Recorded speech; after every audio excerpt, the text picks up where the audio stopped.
UN Spacey Wolf Squadron. It's your Wolf Commander Wolf 10. I'm your werewolf back again on Tuesday. We're going to have something fun today. We're going to have fun today, guys. We're talking about shows that we enjoyed back in the days and even current. So those who are in the chat, as I'm saying this right now, name anything that you watched either during the 90s, during the 80s, during the 2000s, or like used to like we usually call them the early aughts, or even around the double digits.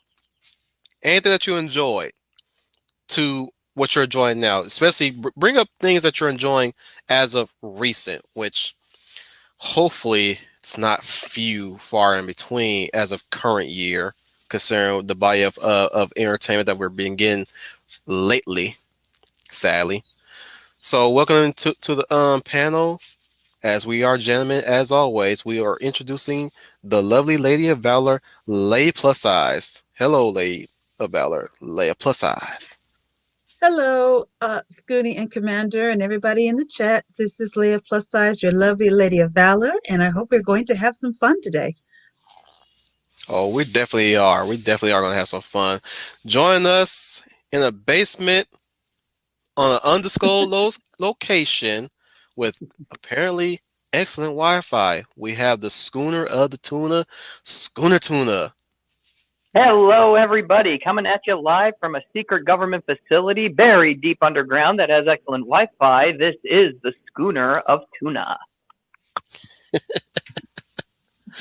Join with us. He was the first. He is the guardian. Sorry, let me rephrase that. He is the gladiator of Kaon, Matthew Flynn, saying, "Hello, Wolfie." Now, apparently, they're adopting Ma Pacelli's nickname for me. That is amazing. We have the Maverick Hunter Saint as well. Brian Gilmartin saying, "This is going to be fun." Oh, yes, it's going to be fun. We're going to be reminiscing, guys. Reminiscing. We have Melissa Harris as well. She is here to stay. Apparently, she has nothing to do today other than just sit here, listen to the Wolf Squadron ramble about good shows. We even have, excuse me, we have Samuel Oleki with us, also giving his greetings. Evening.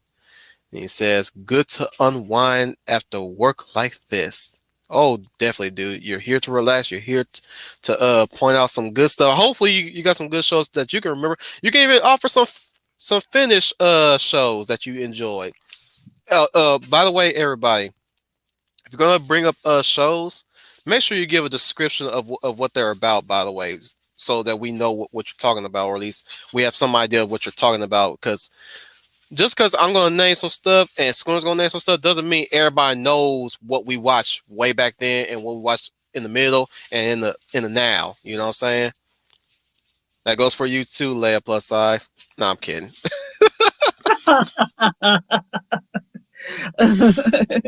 Gotcha. Yeah, we're gonna educate some people of what we used to watch back in the days and have a good time talking about these days, reminiscing, of course.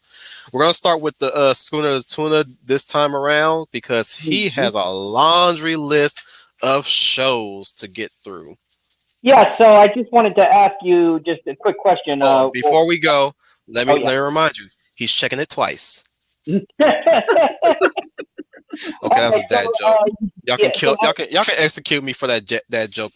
Y'all have free reign to execute the commander for a dad joke that he makes.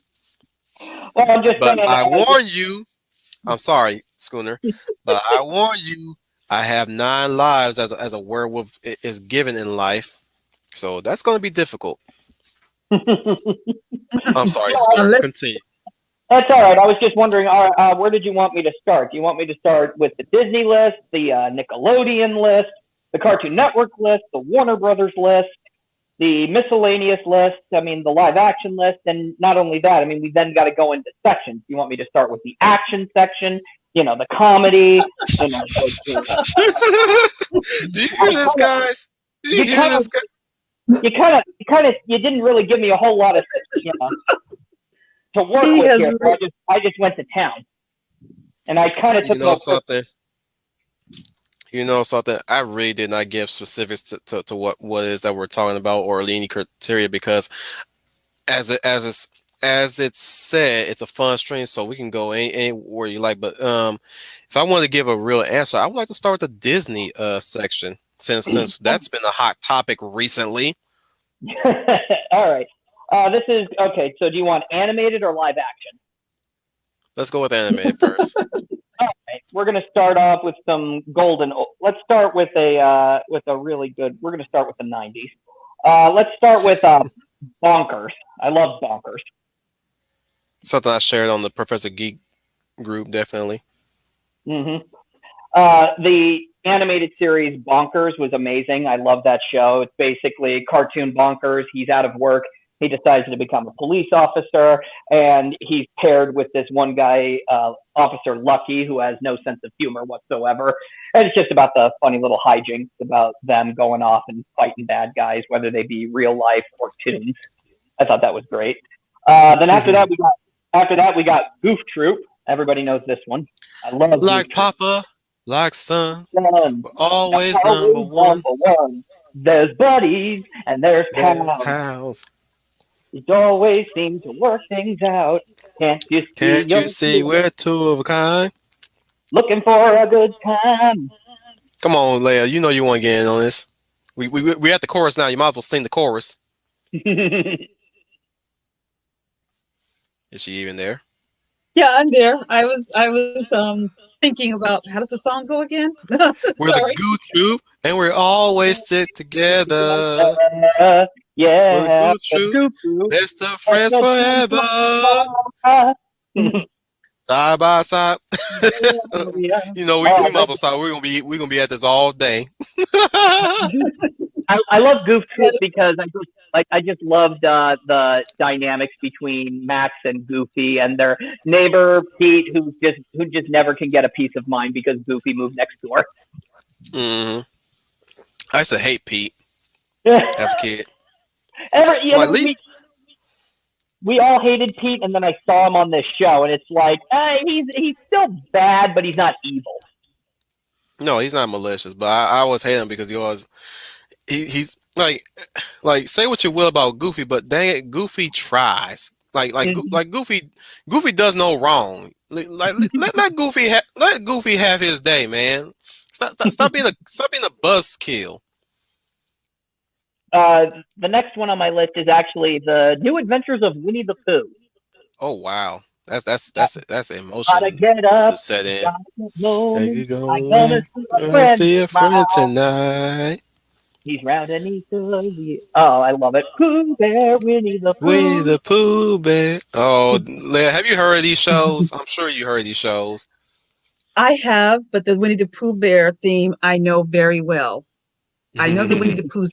So the other one I don't. I heard of the song. I heard the show, but I don't know the song. But Winnie the Pooh, I know that very well. And me, a lot of the stuff I used to watch. Me and my sister used to watch, and we used to love to sing it all the time. So I'm It was aware an of those. ABC, mostly Mhm. ABC, the ABC branch of Disney Of Disney, Disney related shows.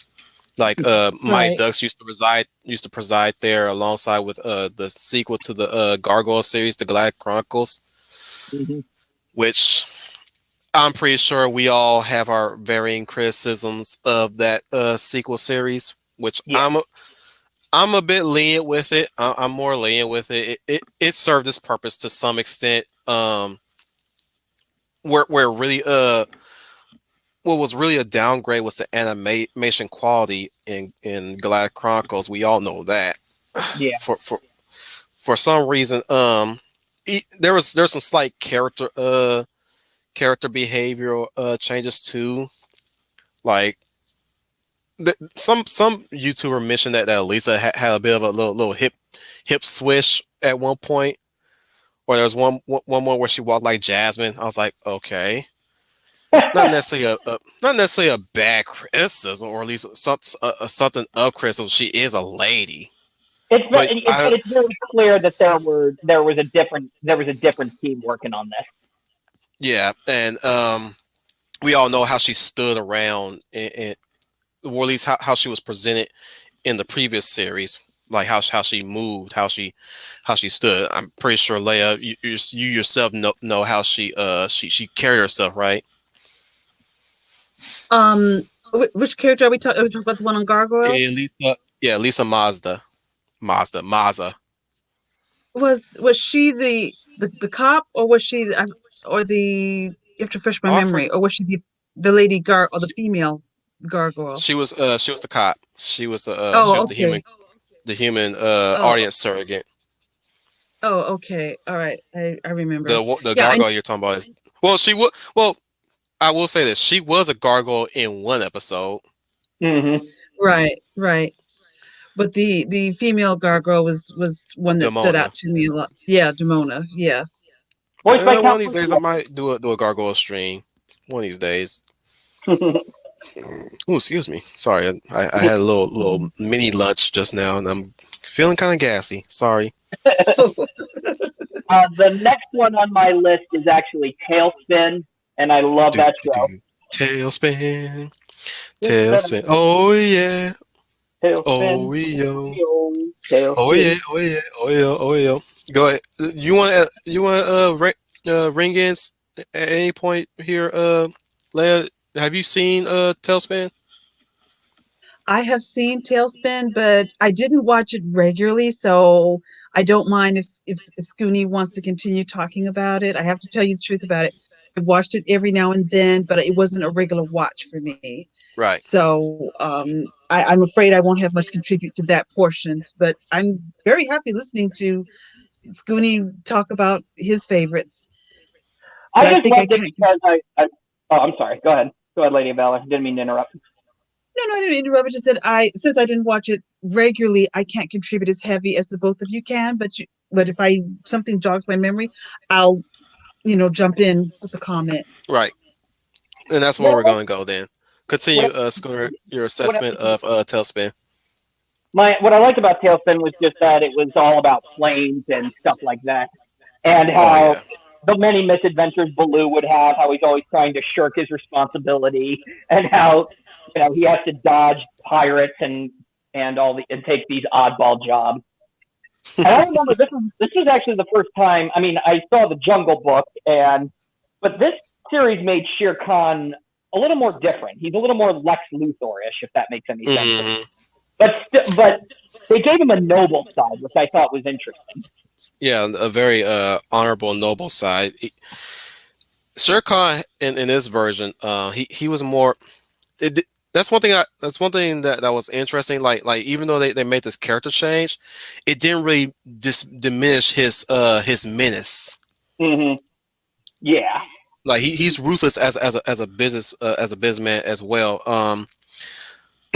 Oh, and I might as well make a confession. I shipped Rebecca with Baloo. Oh, of course, everybody did.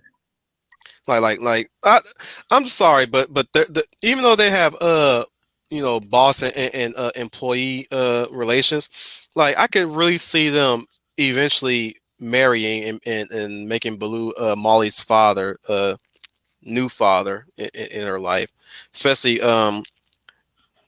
in a way it could bring her and Kit. Let me stop. But yeah, Let me. her and Kit closer. I get that because I always thought that they had a brother sister type relationship, and Molly loved Baloo, Yeah, and that was the thing too. We had a good little rapport going on with her. But yeah, but back to what I also loved the pirates, Don like Carnage, Don Carnage, and which it's is carnage. mm-hmm, Oh, exactly. you know, sorry, I don't mean to stop you right there, but let's bring that up. Let's bring up. Don't you miss the days where there was names that form into a word, Mm-hmm. like in SWAT Cats. I'm gonna bring up SWAT Cats one later on in the stream, but there was there was this one cat lady in SWAT Cats called Turmoil, or in the case of Duck Dodgers, Queen Tyranny, or y'all give me another one. Y'all give me another one. Oh, how could we not forget Captain Planet? Duke Nukem, No, yeah. the other Duke Nukem, or or or what's her name? Plundar, Doctor Doctor Blight. Yeah, her name was Doctor Bright or Doctor Blight. And Hmm. then and there was Skinner. I think Skinner. What was his name? He was a I don't know. But yeah, go ahead. I keep stopping you, Schooner. Keep going. Okay, the next one on my list is Darkwing Duck. I mean, come on. I Back to mean, the names. Lunchpad McQuack. or even one of my favorite bad guys, Horace Bulba. Yeah, he only makes like 3 appearances in the show, but he's just his name, Horace Bulba. Or what was it? Another bad guy named Bushroot, Mega Duck. What is it? There's also what was that one who did the electricity? Megavolt. Yeah, Megavolt, Bruce Shrew, Liquidator. Exactly. These names are these names are so hilarious. Yep, Let's see. Next on the list is Chippendale Rescue Rangers. of course. I mean, this Some crimes. Sorry, sometimes some crimes go slipping through the cracks, but these two gumshoes are picking up the slack. There's no case too big or case too small. When you need help, just call Chip and Dale oh, Rescue Rescue Rangers. Rangers, Chippendale when there's danger. Oh, still to this day. Brian It's very Gilmar. interesting. Go ahead, lay it plus size. It's very interesting how you see the Disney of the past to where it is now, and how we speak about the Hmm. Disney cartoons of the past The and where they '90s are was now. the And I honestly think the Go ahead, Lady of Valor. the stuff they're coming out, the stuff, and then I'll get back to your point, Scooty. I don't think the stuff they're coming out now will be as fondly remembered as it was back in the day or in the past when Disney was Disney. Disney knew its identity. Disney has lost its soul and its identity, and that's why they won't be as loved as they were back in the day. That's when Yeah, Disney had its identity. I was going to address Brian Gil Martin mentioning something that was also part of the Disney block. Gummy bears bouncing here and there and everywhere. They are the gummy bears. I actually Yes, there have was it a on the list right here. cartoon about an edible candy. And to its credit, it actually had a really good story. Hmm. And a nice catchy theme song. Had a bit of a medieval music, but it actually had a nice pop artist singing. I liked it. Exactly. Oh, I loved it too. High Adventure I Center wish gummy bear Beyond. juice was real at the time when I was Me a kid. too. Me too. We all wanted the gummy bear juice. We wanted to bounce up and down here and there and everywhere. Let's see what else. The '90s X-Men the animated series. It's technically Disney now, so I have to put it Yeah. on the list. Still, that one I could talk about. That one is actually on my list too.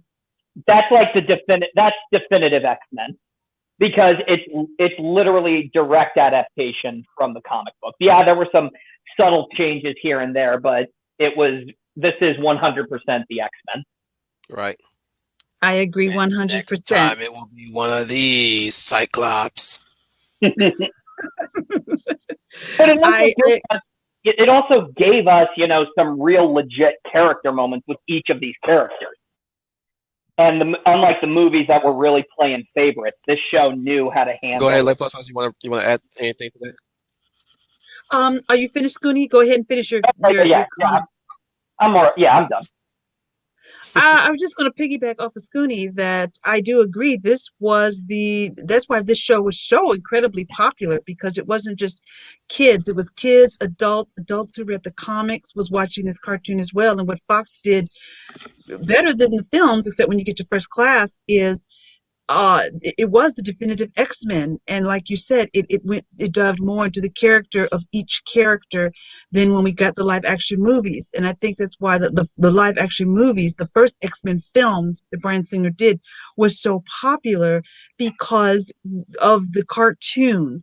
So it's according to who you talk to. For some people, they loved it. For some people, they thought it was a disappointment because we wanted to go. And when we went to that first film, we wanted to see what we saw in the cartoon. And I've said, as when we've discussed about the X-Men, that they haven't. I've never seen any character interpretation in live action as I saw on the animated show. They never got near what that animated show did. I've never seen that done on screen yet, except for the first class films. They're very good, but those I'm sorry, those Bryan Singer movies, he missed the boat. Even that Yeah. iconic screen come, you gotta love that iconic theme music for that show. You gotta Dun, love dun, it. dun, Yeah. dun, dun, dun, dun, dun, dun, dun. Oh, even to this day, YouTubers are still matching that theme song to the current X Men incarnation. Yeah. And they Yeah. done covers of it too, mind you. Mm-hmm. And some in many ways or more. I think I happened upon a YouTuber that did it on piano. Wow, that was amazing. That was fantastic. But have you guys ever seen the anime opening version? I actually have, and I do think it's actually pretty cool. Oh my goodness, Leia Plus Size. You should check it out. I'll probably have to reshare it on the Professor Geek group for everybody else want sharing the madness of that opening, because it was still the same show. Like we imported the show to Japan.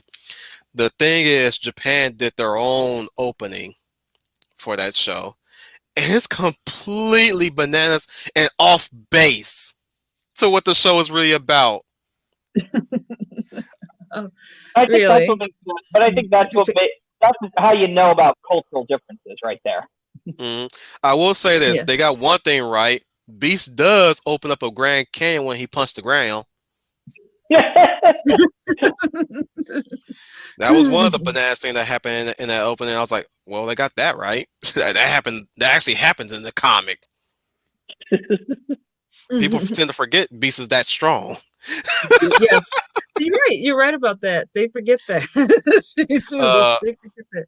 but I don't remember Cyclops cutting people's heads off with his Octoblast. Yeah, he was cutting the Brood's head. Yeah, they fought the actual Brood in the opening versus what we really got in the show. I'm like, oh wow, the Japanese actually brought to life the Brood.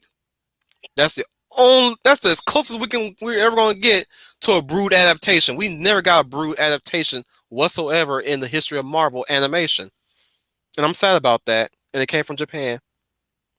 Talk about a missed opportunity right there. Mm-hmm. Mm-hmm. Uh, what's another thing that happened? Oh yeah, Chun Li, Jubilee actually kills people with her fireworks. No, that's Go interesting. figure. And I they forgot meet, about and apparently they meet Cable ahead of time before his debut pops in. that. I remember. Oh my gosh, the cable sequence. Oh goodness, that was hilarious. But that's what the Japanese opening did really cool. It was almost like, I mean, yeah, it was very, very different, but it was like a celebration of X Men, Yeah. more so than it was really about a opening to a TV show. It's more of a celebration. And who could ever forget that theme song, "Cry for the Moon"? Oh my goodness, I'm getting goosebumps just thinking about that song Is that for the animated X-Men or for the anime opening. oh, okay. Right. Not it's, like I said, they shipped out the animated X-Men show to Japan, but Japan commissioned their own version of the opening. So it wasn't like, like our version where it's got the mutant the X-Men name and they do their powers and stuff and then move on. It's your typical anime opening, which is everybody's just doing crazy stuff on the screen. And you got this awesome like rock slash metal music playing in the background. If I recall correctly, wasn't there also one where Wolverine is fighting Omega Red and they're Yes. fighting? Yeah, Wolverine and Omega Red are staring each other down, and then suddenly they're flying. Yes. And I like Brian Gilmore contributing to that. Cry for the moon. Like the freaking opening line of that song is shock. I butchered that, but yeah, yeah, yeah. Brian Gilmore know what I'm talking about. He said that Japanese X-Men opening was hype. It- I'm almost, you know what? I'm almost share it since I'm hyping it up now. I'll share for the people in the back. Just since we're on the '90s X-Men, I also am going to add the '90s Fantastic Four, the Silver Surfer, and the Incredible Hulk to that list. Oh, nice. Just Yes. Not, call the four. Fans. I don't care. I don't care what anybody say. I prefer the other one, yeah, the first one. the Go ahead. original Fantastic Four. Yeah. Well. As far as like open is concerned, Yeah. as far as open is concerned, I prefer the first one, which is uh, you know, where they go, no way, no how, just call the four, Hmm. Fantastic Four. Reed Richards is elastic. Susan fade from side. Johnny's the human torch. That's self-explanatory. The thing just love to fight. That's also self-explanatory. I don't know that I was a kid, so I guess the kid in me won't let me you know what I'm saying. Yeah, you can't. Yeah, Eh, exactly. I mean, that's the inner kid in me too. I can't let go of the '90s X-Men, the Fantastic Four, the Silver Surfer, and Incredible Hulk. Now, Surprisingly, Spider-Man does not make this list because I didn't like that series as much. oh wow, that's a I first. actually Really? love, I actually love Spectacular Spider-Man. That's a true Okay. adaptation if there ever was one. I remember that one. Okay. Surprised about the 90s Spider-Man. That was pretty popular, but the Spectacular Spider-Man, Spider-Man, yeah. Spectac- Spider-Man. Go ahead. they were both good to me. I enjoyed both of them. Now let's see what else is on the list. Oh, I mean, who can forget the Muppet Show? I Oh yeah, love the I love yeah. the The one Muppet. that came on Channel 7 Yeah, that was moved on to not Toon Disney, but Disney Channel. yep. Where it goes, it's time to play the music. It's time to light the light. Why don't we get things started on the Muppet Show tonight? I love that shit. I love that opening. I do Um, too. The I Muppet Show is a classic. the Muppets are a classic, and I just love the hilarity of that. It's like it was really the first time I ever saw the meta show within a show. I There thought you the go, show guys, for was. your viewing pleasure. Here we I go. thought that. What? Oh, I Uh was oh. gonna say I loved. Oh, I Go thought I ahead, was Leah. interrupting somebody. Loved the Muppet Show back in the day when it was on. Yes, I definitely agree. That's a very honorable mention, and I remember some of the guest stars was on there. I know Linda Carter was on there. Oh yeah. Mark Hamill was on there. I made sure I never missed that one. And Sylvester Stallone. So funny show. I'm trying to think who was my favorite on there with their gags. Gonzo's gags were funny. and it just it's a just really good laugh. So yeah, that's an honorable mention. Thanks for bringing that up. I even love the fact that Christopher Reeve made appearance on that show. Oh yeah. Yeah. Oh yeah, yeah. And we were kids, and I'm telling you guys, when the first Superman came out, we were all crazy about Christopher Reeve. So when that was on there, I made sure me and my family just never missed it. We had to make sure we ate our dinner really quick, and then ran into the TV and said, "You got to see Superman is with the Muppets." So that was a lot of fun. And Sticking then with the funny, whole. Oh, go ahead, Lady of Valor. I no, want to hear more. I just I just want to bring up, speaking in the superheroes that have been on the Muppet Show. Also, Linda Carter, when she was at the height of her popularity as Wonder Woman, was on there. Yeah, That was fun too. I just love the. I like the two old guys too. Oh, they were all. They I were mean, those guys. always a laugh. Yep, and they were always taking the Mickey out on the Muppets. Let's see, what else do we got here? Sticking with the '90s, these three are right up there. I loved Hercules the animated series. Oh, Oh, dude. I loved that one. I kind of I had a loved love that hate one. relationship with that one Mm-hmm. because Really? Oh, I it's one of those. It's one of those things where you watch the movie and the show did not follow after the movie Yeah, as much. I didn't yeah. like the idea of always watching Hercules like I was kind of like that kid that was like kind of like a bit I was in that phase where I didn't like my heroes struggling that much. yeah. Like not too much or I kind of hated how clumsy they kept making him, Mm-hmm. especially when he's like learned to be a hero. I'm like hero for hero for what? Hero for training, hero in training. Really? We got to go through him going through training, and then you got this one Amazon chick that's like kill crazy, and then you got Icarus that keeps getting hit by a bolt. Like this is getting a Oh bit my! too silly. I remember the Amazon. She pulls out all of these swords like literally all at once. Hmm. I remember that.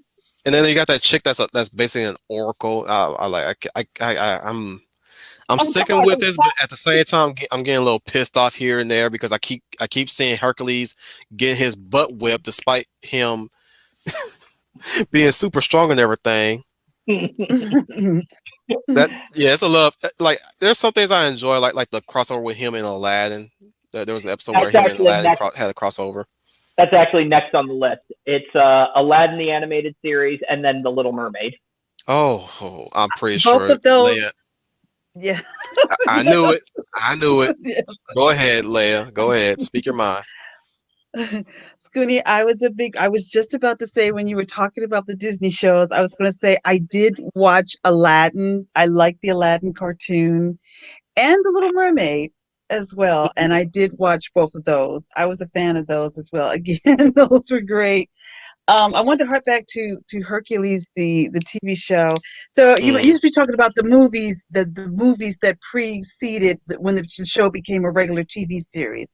I do yeah. remember those film. I do remember both of those, and I liked them. And then I was happy when the show started to become a series. Maybe on the look like you know what? Maybe Commander they saw that, and then when they got the TV show, they fixed a little of the things that the movies may have done right. They fixed things, but I did love the show a lot. It was one of my favorites. Now I've been here's the ones rewatching I now. did like. Now here's the ones I did like. The Legend of Tarzan. I loved the Legend of Tarzan. Now for some reason, now this was weird about Legend of Tarzan. They in the beginning, right, in the opening, there was a T-Rex as one of the animals that he comes face to face in this series.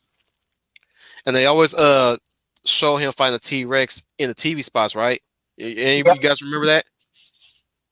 I think I think so. so. Oh, yeah, I think Like so. even the clip where he crashes right into a Triceratops. They never aired that episode with the dinosaurs, even on Toon Disney. I kept waiting and waiting like a young kid waiting for the episode.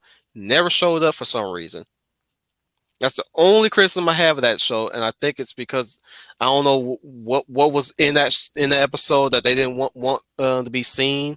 Maybe whatever censoring that they needed to do. But I'm like, bro, you know, you know, Jurassic Park 3 came out, right? Like seriously, dog. Did you guys forget that Jurassic Park 3 came out at the time this show came out? Or at least around the time this show was still airing. You guys do realize that we just had a recent Jurassic Park film.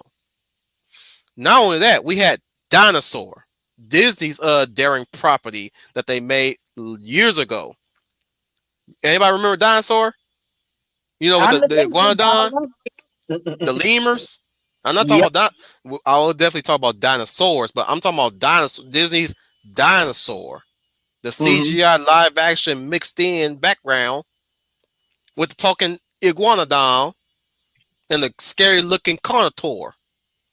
We just had that. and you're not gonna air an episode on Tarzan that features dinosaurs. I'm talking like Mr. DNA here, but still, I'm just saying like that was weird. I'm like, what happened in that episode that made you not want to air this episode? Because I'm sitting here seeing reruns after reruns of episodes I did like that I still do like, but I ain't seen the dinosaurs yet. I'm just I'm saying, sure. guys. We'll I'm see. sure. We'll see. Life will find a way. Yes, it will. Oh, Maybe it's on YouTube.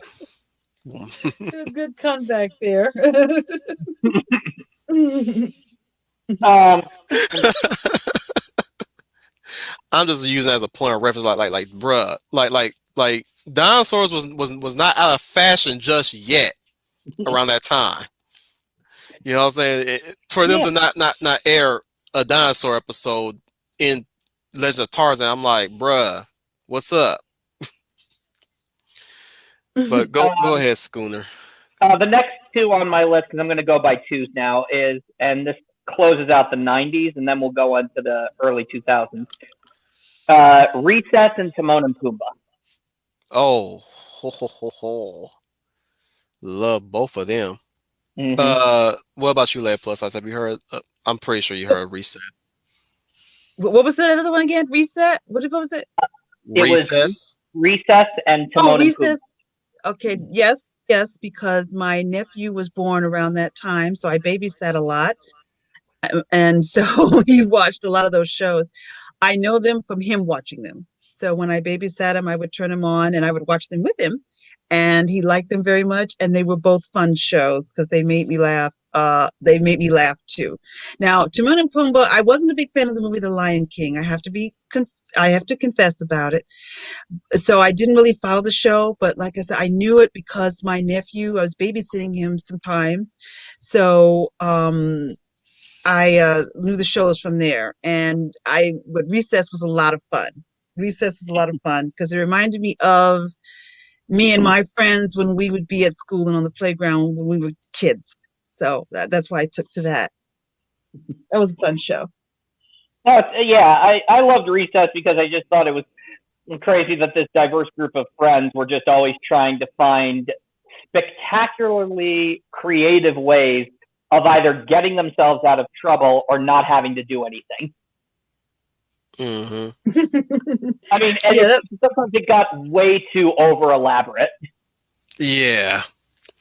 Especially for Recess. I'm like, bruh, I don't remember my. Look, I was in elementary school, or was I in middle school, right? No, Mm-hmm. elementary. Elementary is where Recess is where it's at, right? I'm just sitting here thinking, like, hey, dog, I don't remember my recess being that long. Recess was not 20 minutes long, sweetheart. I'm sorry. No. This not saying this took me out of the show, but I'm just like I'm like sitting here just poking fun at it, just like, hey, bro, hey, bro. I don't remember my stuff. I don't remember my recess being this long. Exactly. I I don't I don't remember either. I mean, I don't. Oh, it's been so long since I remember Recess. It's true. It does seem like it was that long, and it seemed like it was short. And yeah, it seemed like it was really short. And I'm just surprised how much they could cover in that short length of time during their recess. That we couldn't. It would take us an hour or the rest of the afternoon to do the things those kids got away with. Exactly. I think though Mike was my favorite character. Big Mike, the guy who could sing. Mm, You remember that during the talent show, he says, "All right, I'm ready to sing," and it's that not was a going to. big surprise there. And he goes, "Nobody knows," and everybody's like, "What?" Hmm. Yeah. Mikey, man. What is not to love about Mikey? Though I'm not sure who was my favorite though. I could tell you who was my favorite female character in Recess. Oh, I can take a guess, but I'll, Speaking of Mikey, actually, yeah, thank you very much, Melissa Harrison's son. Big respects to the actor who voiced Mikey. He passed Yeah, away. yeah, sadly, very sad. No, yeah, you know, Ashley Spinelli. Hmm. I put emphasis on the Ashley. That's her first. That's her real first name, Ashley. There was an episode about that. Remember that? Hmm. Where the Ashley's recruiter because she was named Ashley. So Hmm. so she was Ashley Spinelli, and that was a messed up episode, wouldn't it? What when you guys would say that episode was like a prototype Mean Girls? Oh yeah, yeah. Yeah, Have I you, would agree. Yeah. you saw the episode, right? Land Plus Size. Yes. That episode was. I was like, I'm looking at it as an adult now. Like that was a messed up episode. What they doing to that girl? Hmm. Like I'm like, no offense, Leia, and all the women in the chat, but y'all vicious. Y'all is vicious. Yeah, I'm sorry. I'm going Well, to compare you guys to the freaking hyena pack. well, Oh my god. I'm just saying, y'all ain't no lionesses anymore. I've seen lionesses. They work together. They actually agree with each other, and that's even stranger from my taste. But hyenas is an apt comparison to the female hierarchy in the female world. Okay, I'm not. You can dispute that all you want, but I'm dying on that hill. Yes, he will die on that hill with everybody just looking at him. It's a shame how the woman tore them apart. I myself, I'm, I myself And they was not a run part of and the they shall pack. find him with Wait, Schooner. yeah, go ahead, go ahead. I myself was not a part of the pack in school, but I was aware of them. Mm-hmm. So yes, I was aware of them. So yes, they can be vicious. Yes, there's no. I'm sure My nephew, you and my nephew, Mappa can swap stories about on that regard. Definitely. and my nephew said the same thing. He said, "Yeah, that's the way. Yeah, girls are." Oh goodness, man! Like, and that's funny how I bring that up because I think that was around the year I watched National Geographic about hyenas. Man, it. I will say this: it sucks to be a dude in the hyena pack. Oh yeah. Yes. Oh, you guys know what I'm talking about then. Yeah. I think we Yes. all watch that National Geographic. Yes, I I'm know the just, true. yeah. For those who are not aware of the hyena hierarchy in the animal kingdom, the dudes are viciously loyal to the females. It is scary. The amount of abuse they go through just to gather. I mean, I once saw this ostrich that really took the Mickey out on a hyena. Holy smokes! Oh goodness, don't even get me started with ostriches. Those Them are things, vicious animals. them things are not beautiful in my eyes anymore. Considering how yeah, you hit the nail on the head there, Schooner. They are vicious. And Uh, and people will have you believe that we supposed to preserve these. I'm like, I'm gonna stand on top of the food chain here, Sonny Jim. yeah, exactly. It's just like what was it? That one nostalgia critic video when he's talking about man and he's like saying, "Yes, man is evil." No, you know what? Forget this. I'm sick and tired of being reminded of how evil we are. You want to know what's really vicious and evil? Animals. These are Hmm. vicious creatures. They eat people, have sharp teeth, and carry several diseases. If you should hate anything, hate an animal. Hmm. Even dolphins. I don't trust them little fuckers. Excuse me. Let's see. Okay, I'm going to go into the early 2000s now. I'll tell you a story later on. Uh, Continue, Scooter. It's funny. It involves dolphins. I swear, but it's funny. Now, this is like early 2000s, and these three I'm going to name right off the top of my list. Kim Possible, The American Dragon, Jake Long, and The Proud Family. Which people have named in the chat as well. Yeah, these three really like were my early 2000s, and Yes, I loved those shows. What was your take about the Proud Family, if you don't mind me asking, Leia Plus Size?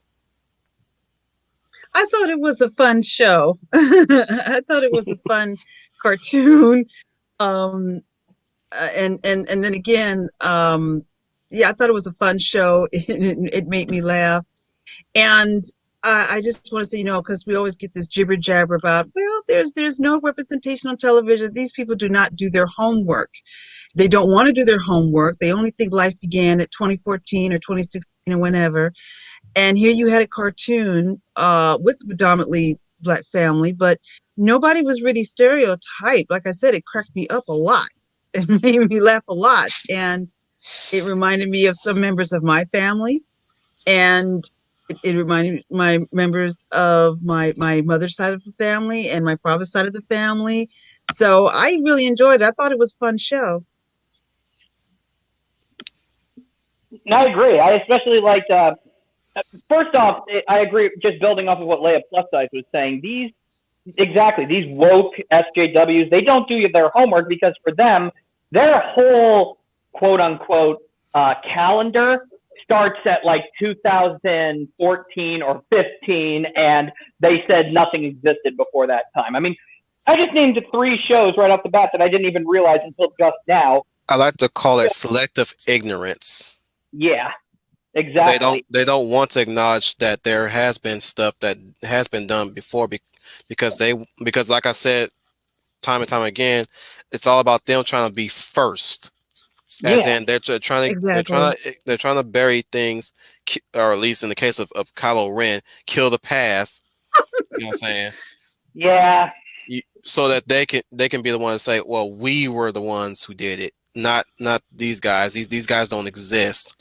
So it's not that they're blissfully ignorant. They're selectively ignorant about that. Like they're really like even those who are drinking the woke juice should already know that these shows existed. Like this generation that's drinking that woke juice, they should be aware that the Proud Family exists. They should be aware that cousin Skeeter exists. Ah, Or he pops up on the list too. say again. He pops up on my list too. Yep. Even the journey of Alan, what's his name? Alan Strange. Okay, now Alan. you're just reading off the list. Wow. But still, that it still drives on the phone. Even Gary Coleman has on cartoon show Exactly. where he's an Exactly. angel.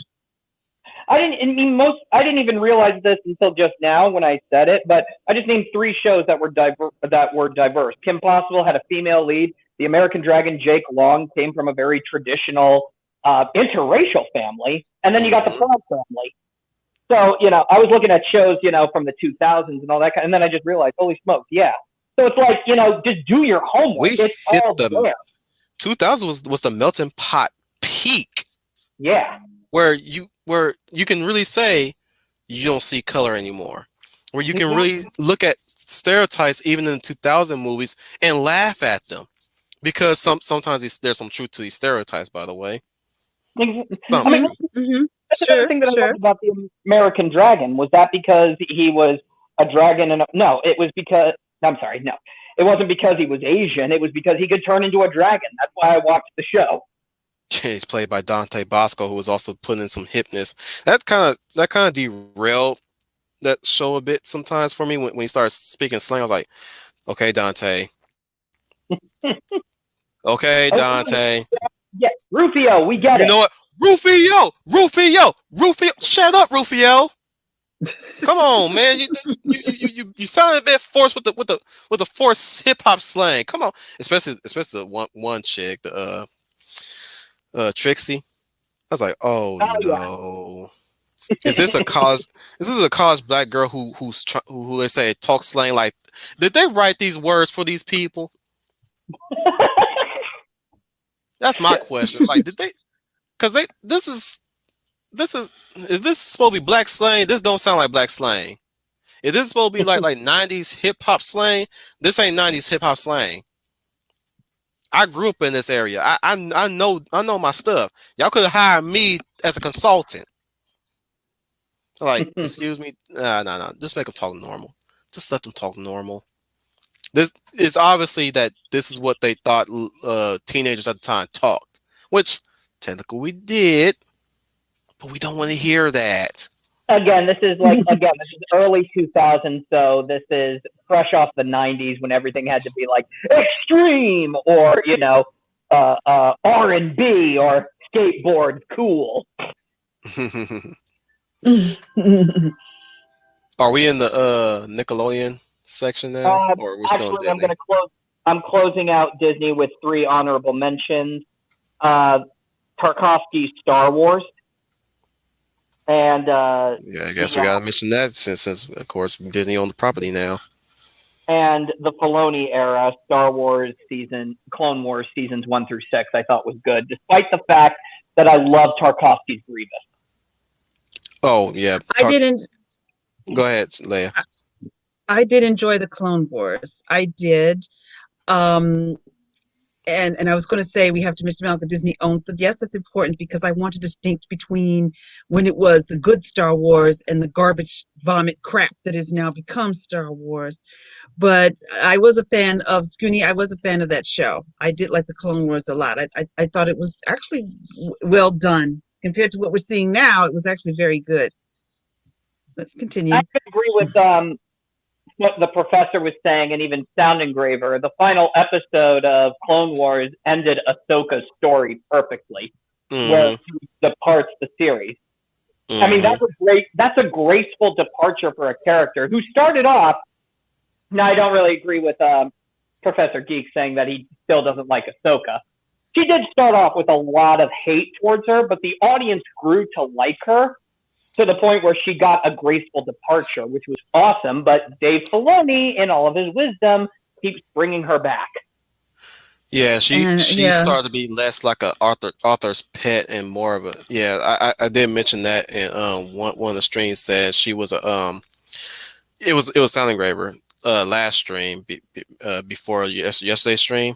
Mm-hmm. Um, I mentioned that she originally was an author's pet because of the quote unquote upgrades that she was getting throughout the series, which Mm-hmm. I was willing to overlook because passage of time, war, and all that stuff. She picked up new things over time. I was willing to overlook that, but yeah, when she came back in the season 7, I was like, okay, Mary Sue. And the She's fact that she defeated Darth Maul. Yep, Mary Sue. And, yeah. I was like, oh, come on. Where others couldn't. Mm-hmm.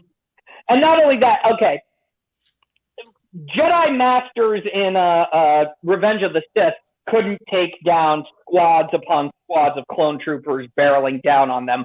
Yet Ahsoka made it look like it was all easy. I'm sorry, but Filoni broke the number one rule when character creation: don't fall in love with your characters. Yeah. Because when you fall in love with your characters, you cannot let them go. In her defense, Quinlan Boss survived, but his circumstances were different. Exactly. He knew and that's what I liked about Quinlan Boss's character in the EU. I Right. loved his character because he didn't escape unscathed. He was trapped on that planet for months. Do you know who we're talking about, Leia Plus Size? Is she still, are you still there? Uh-oh. Dead We've silence. lost the Lady of Valor. I hope not. She's sitting, is it probably, oh, uh-oh. She'll be back. Okay, She hasn't left. She'll be back. but She yeah, said getting back to she sent me a Quinlan, little private message I don't want to read out loud. but getting back to Quinlan Voss, I mean, he didn't escape unscathed. In fact, his story would make a great movie in and of itself too. Right. Remember when he had to defect and he went over to the Separatist side, and Count Dooku knows this is a trap set by the Jedi, so he's planning on corrupting Quinlan I Voss. remember reading that storyline Mm-hmm. in the library Yeah, where it was he's basically in the shadows. He's basically the Dark Jedi that didn't get corrupted in a way, if I recall correctly. You can remind me, filling the gaps there. No, he got dangerously close, but then he was able to pull himself back. Yep. Even And it was harming one of because, his fellow masters in the process, which I call BS that he survived that fall. mm-hmm. He flung old dude. Old dude hit several cars, and you expect me to believe he survived that? I Yeah, was so, dude. I was so. I was like sounding Graver yesterday when she was talking about Pidge's brother. yeah. That's how I was. Until I found out that he survived. Like, wait, hang on. He survived? No. He ran through several cars. I don't care if he's an alien. Exactly.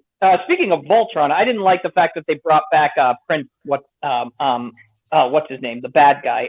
Lothor. Yeah, Lothar. I didn't like the fact they brought him back. He had this like perfect death. Technically he didn't even come back. He was just a shell. Yeah, I guess so. But No. My thing was this: is that a lot of people, and I agree with him, that his change in that final battle between him and Voltron was far too sudden.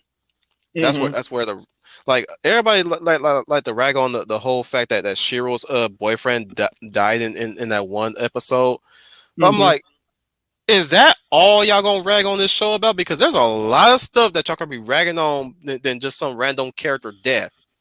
Which he was really not a random character. He actually had a character in that one episode. They showed he had a lot of screen time. That makes him a character. They lingered on his death a few times in each episode. One where he was first introduced, and another when Shiro came to grieve, and another when they finally departed and left for Earth. They did a quick shot of his face along with the generals, right? mm-hmm. So don't tell me he was a random character. He was a character. They cared Yep. if they gonna show his face several times. But I digress. Back to Lotor. My big issue with Lotor was the fact that there was not enough info to give us this whole hatred for being compared to Zarkon. Yeah. Or at least there was no hints that he could potentially be just like Zarkon. Like, they had a golden opportunity to really flesh out that backstory where he witnessed a planet death, Mm-hmm. where he was really trying to secure a peace between him and this one girl's planet in the Galra, whereas Zarkon wanted him to conquer it. Mm-hmm. They could have really had come back to that, to where it made it believable for him to lash out on Laura and basically all the paladins. That's I the even problem. would have thought, yeah, that would have been an idyllic moment for when him to lash out against them by basically saying, "You made me look weak. I tried to do it your way, and look where it got me." Clearly, because I get what they were trying to do with him. They were trying to put him in a. They were trying to show him like another side to him, but ultimately he's going to choose the wrong side at the end. Yeah, And they could have that had a would have been, reverse Zuko. yeah, a reverse Zuko, and that would have been the idyllic moment where he says, because I put my faith in you, or because I tried to see things your way, I got soft. And if I got soft, that would mean I am weak. Instead of, I'm nothing like Zarkon. You're wrong. I am nothing like Zarkon. Mm-hmm. And then he started losing his mind the more they got closer to the quintessence. And Yeah. that's another thing that bothered me. There was never an instance where quintessence was affecting his mind. Nope. Like That seems like Honover. that was brought like right out of nowhere. But yeah, we can talk Voltron another time. Continue your list, buddy. Um, well, I'm finally done with Disney. Now we're going to Nickelodeon. Uh, First and foremost, a golden oldie. I got to give a shout out to the oldies with goldies. Tom and Jerry, Looney Tunes, and Inspector Gadget. Love those cartoons. Oh yeah. Forever classics. To the 90s, I'm going to go with Rocco's Modern Life. Love that show. Rugrats, Doug, Rocco's Modern Life. Rocco's Modern Life. And then, of course, you grow up and you find out what all those innuendos and jokes were all about. And you're like going, whoa. Whoa. And that's not even referencing Ren and Stimpy.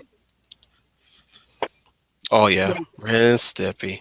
I love Ren and Stimpy. Let's see. Getting into more of the 90s, I love Kablam. Hey Arnold. Kablam. Oh yeah. Real Monsters. Let's see. The Angry Beavers. Dun, dun, dun, dun, dun, dun, dun, dun, dun, dun, dun. Me and my brother got a kick out of there's one scene in the opening where they're just like trading blows with each other. They just stand there just like I'm like, oh my god. Yeah, they're pushing and shoving each other. That was a funny show because you got Norbert, who's like the straight talking cool beaver, and Daggett, who's the neurotic crazy beaver, and then you realize, you know what? Norbert's kind of an a-hole. Mm-hmm. For a big Norbert, brother. for a big brother, he's a real a-hole. Daggett, on the other hand, he's just got to, calm down and get a grip sometimes. But because he's way too, what is it? He's way too extreme. Yeah. It's like a prototype Rigby from regular show. Yeah, exactly. But Norbert could have reined him in, but he instead decides to let Daggett dig his own grave. And simply so he can laugh at him. I would say that's kind of true to most nasty big brothers. Yeah. So I mission accomplished, I guess. So that's all the animated ones I have from Nickelodeon. We're still stuck in the animation territory, but now we're going into Cartoon Network. And Cartoon Network, these are some classics. Dexter's That's a huge host of cartoons. Oh yeah, we got Dexter's Lab. Of course. Basically anything from Cartoon. Oh yeah, cartoon. Oh, I even love the What a Cartoon Show. What? Cartoon. I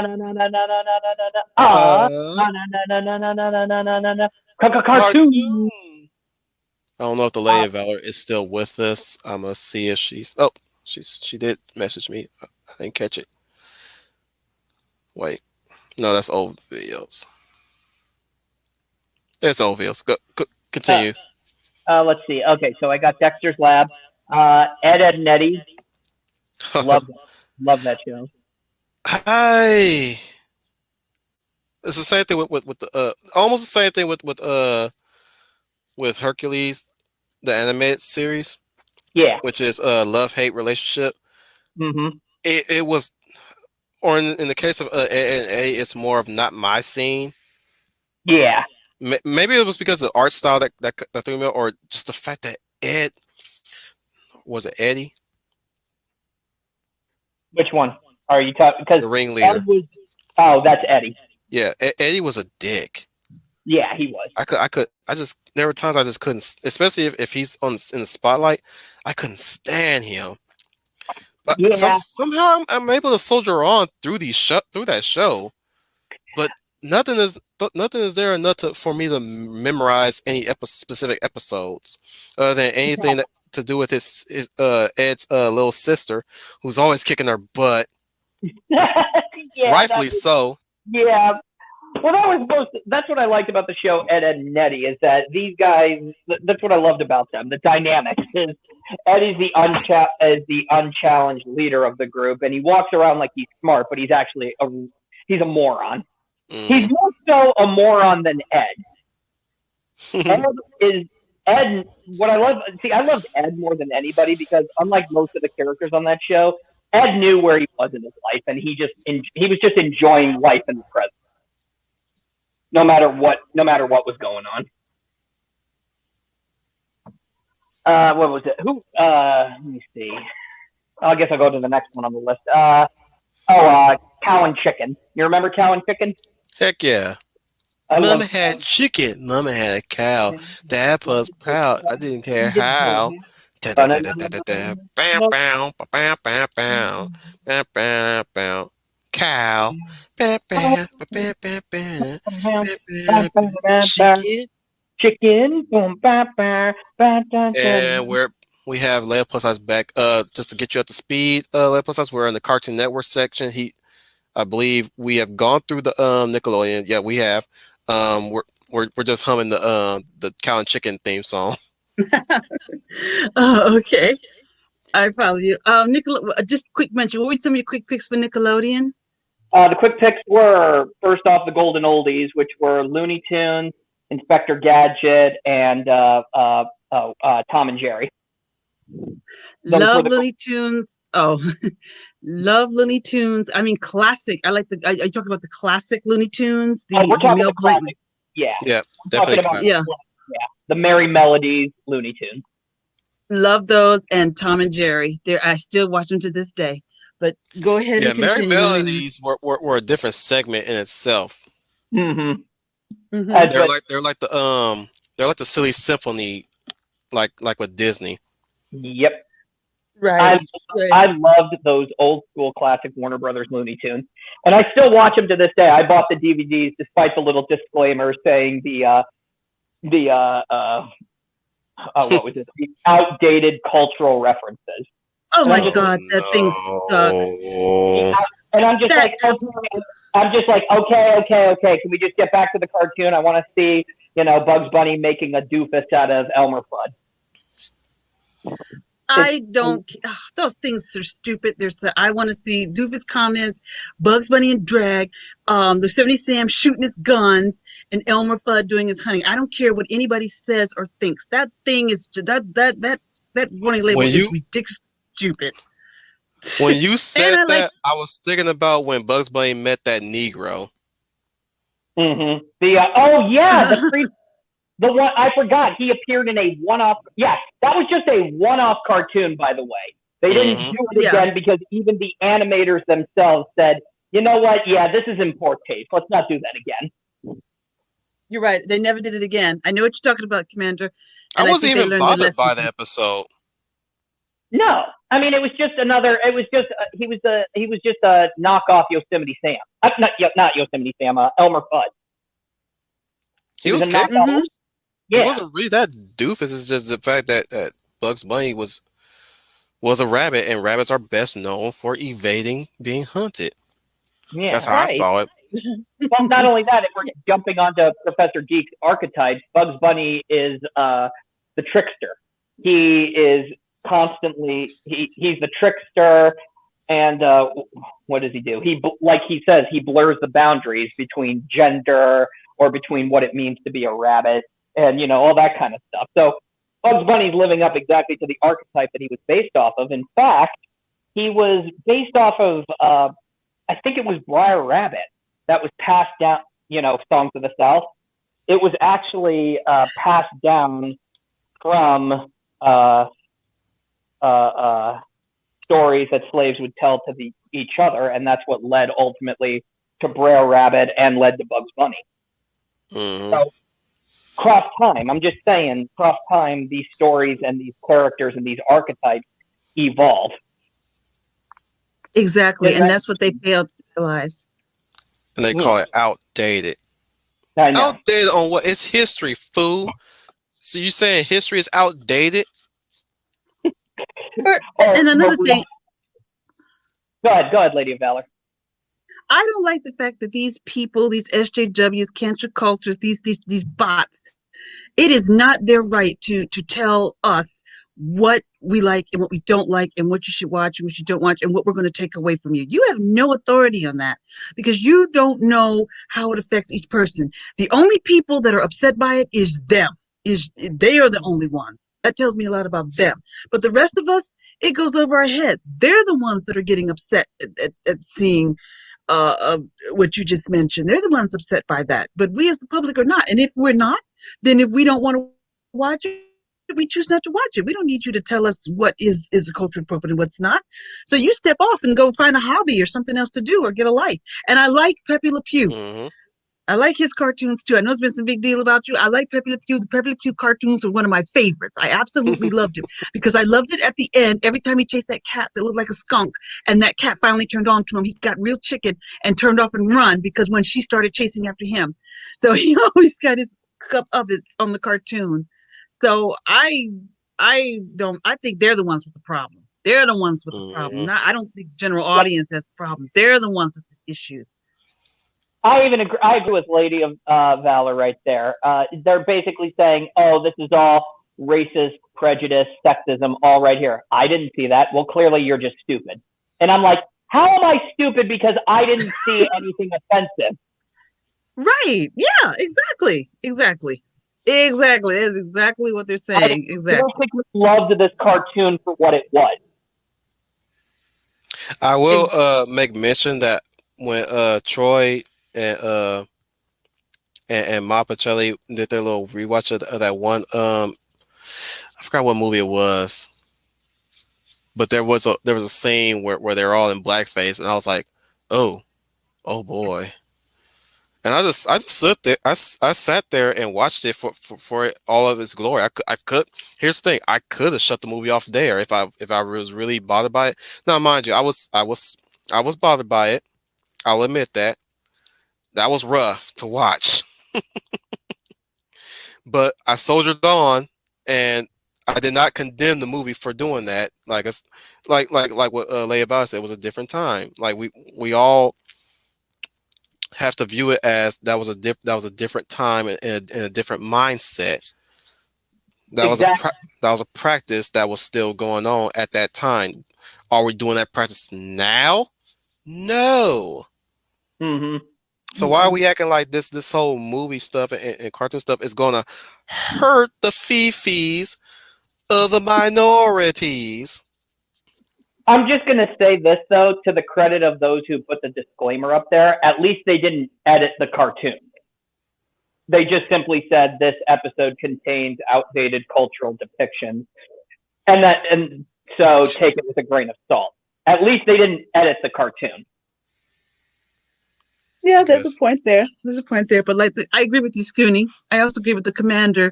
They feel like this will hurt our little feelings as black folks that we just can't take it, swallow it, or we haven't evolved or educated ourselves to wiser. So that's why they put them there. But you make a good point, Scooney, because I would have been mad if they had edited the cartoon. At least they left it like it was. Yeah. Even there, but then they started saying like when the dynamite exploded and the guy has what was it when his whole you see his face is all charred up and his hair is all blown back. They say that that's apparently a black face, and I'm like, no, that's not. That's No. just the after effects of the explosion of the dynamite. Yeah, I thought it was funny. Always made me crack up and laugh. Hmm. I always found it funny. Even in Didn't Tom and offend Jerry, me. they have a situation like that. That's not blackface, dummy. I especially love every time Tom almost never talked, but then when he got poked or hit with something, he'd go, ah! You actually nailed that.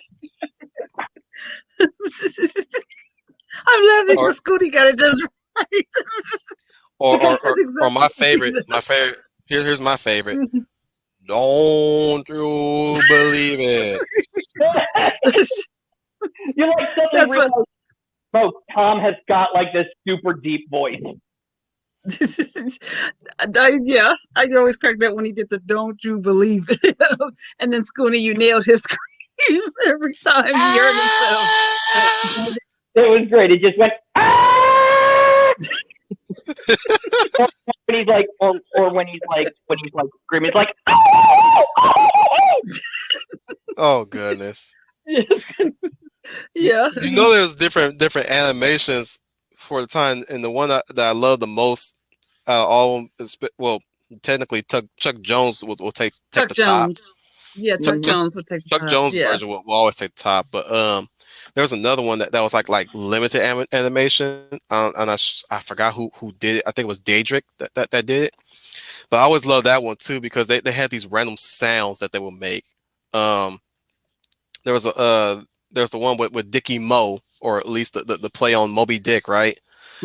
And Yeah. it Hmm. had Jerry with a beanie on, and he had like the there was a moment where where Tom gets punched by the captain, and and Jerry's like in the background in his little mouse hole reading the newspaper. He's like, oh,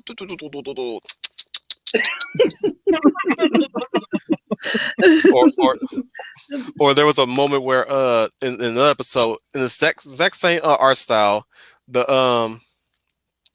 I think Tom was being dipped into hot boiling water, and he was just seriously he was like profusely begging Jerry not to do it. He's like, no, no, no, no, no, no, no, no, no, no, no, no, no, no, no, no, no, no, no.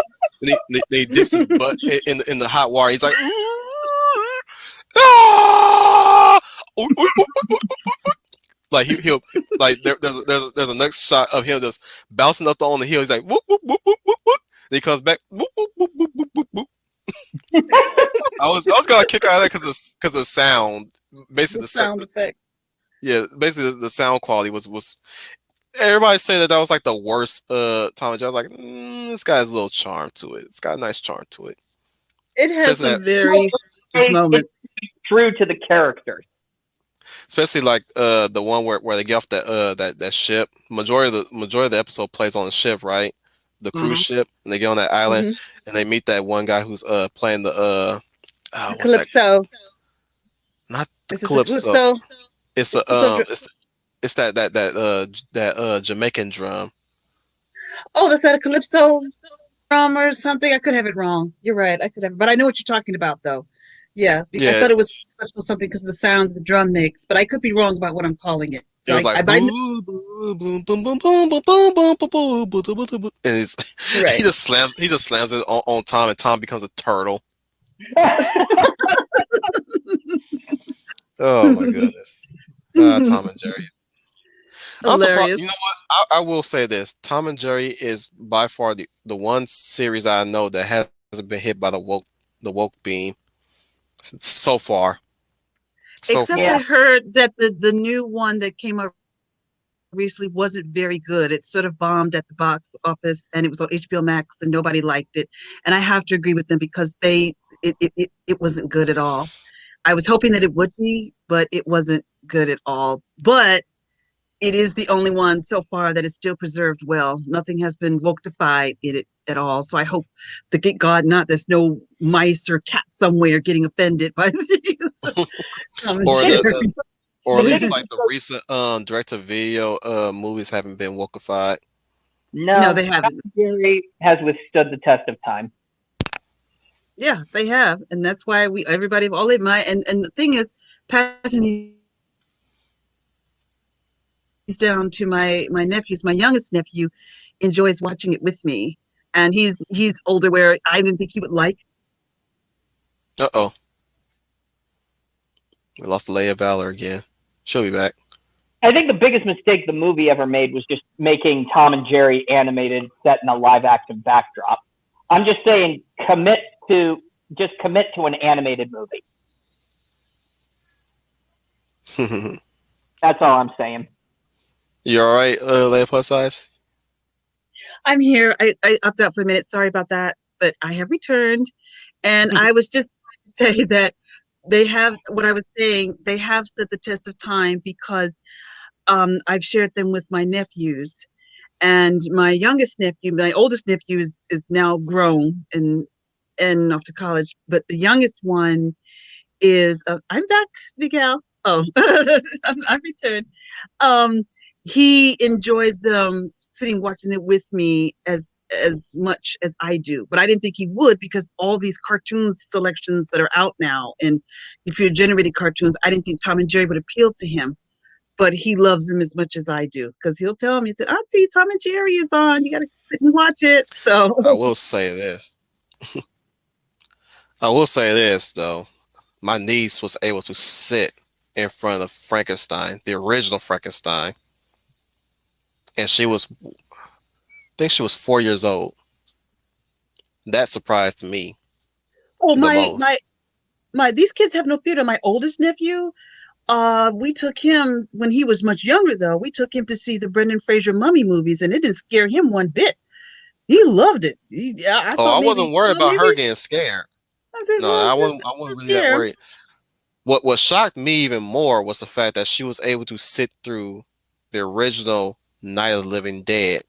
Now, I don't Oh, know why I parked her in front of that, but the first thing she said when she saw what's her face that was getting attacked by the zombie, she immediately asked me, "Is he trying to eat her?" I said, "Yep, he's trying to eat her." Why is she? Why he after her? Because he's hungry. That's how I talk. That's how I talk to my niece. I give her straight answers. I never beat around the bush. I love the original Night of the Living Dead. I do too. I love the original. I have to have a quick question, guys. Quick question. I want to go back to Bugs Bunny. Quick question, fellas. Okay, admit, is rabbit season, duck season the classic of the Bugs Bunny cartoons? Always. Oh, always. Yeah. Yes, rabbit season, duck season. Duck season, rabbit season, duck season, rabbit Elmer season, duck season. season, Yeah. Elmer Would you like to? season. Would you like to? Yeah, would you like to shoot me now, or wait till you get home? No, I'll wait till I shoot you now once you get home. That is that. I think that's a Bugs Bunny class. I think that's my favorite, Oh, and he has so many, but I think that one with him, Daffy, and Elmer, that is a classic. That cracks me up every time. Makeup. I remember that one. I think my favorite one though is when Bugs and Daffy go into the rabbit hole, and then Bugs convinces Daffy. He says, "Poke your head outside, see if he's still there." Right out. He puts his head up there, and then you hear a gunshot. Yeah, And he goes, "So is he still there?" "Still working about." He's like, "Okay, here's an idea. You go up there and distract him. I'll make an escape." And Daffy goes, "Oh no, none for me, thanks. I'm driving." And he falls down. yeah. That's a you're right, Skinny. That's a Oh, classic. remember Bugs Bunny racing Cecil Turtle? Oh my gosh, yes. Yes, So yeah, that one. the first There, cartoon or the second cartoon? the second one where there's a posse that formed in order to stop Cecil from Mm-hmm. winning the race that Yeah, Bugs Bunny never conscripted. exactly. I remember that because the first cartoon is the turtle, like you said, conscripted a whole bunch of his friends, the turtles, who could who pop up around Bugs Bunny all throughout him, the race, Hmm. and they con him and basically they con him. And Yeah, the second smoke and time, mirrors. yeah, smoke and mirrors. I remember that. And then the second, like you were saying, this whole hair group is like all upset that the tortoise beat Bugs Bunny. So they basically say, "We're gonna help Bugs Bunny win the race." And at the same time, Uh oh.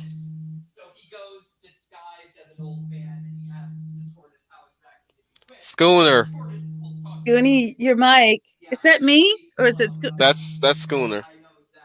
Mm-hmm. I think he has a phone. He has a phone call to answer. Yeah, something, Schooner. something's beeping. Are you guys still there? Yeah, you. Yes. I think your mic cut out, or you walked away from your mic for a bit because you sounded far in the distance. yeah, Can we hear you now? yeah. Can you hear me now? Yeah, yeah, yes, yeah. As you're explaining, you sound like you just walked up a hill Yeah. as you're explaining.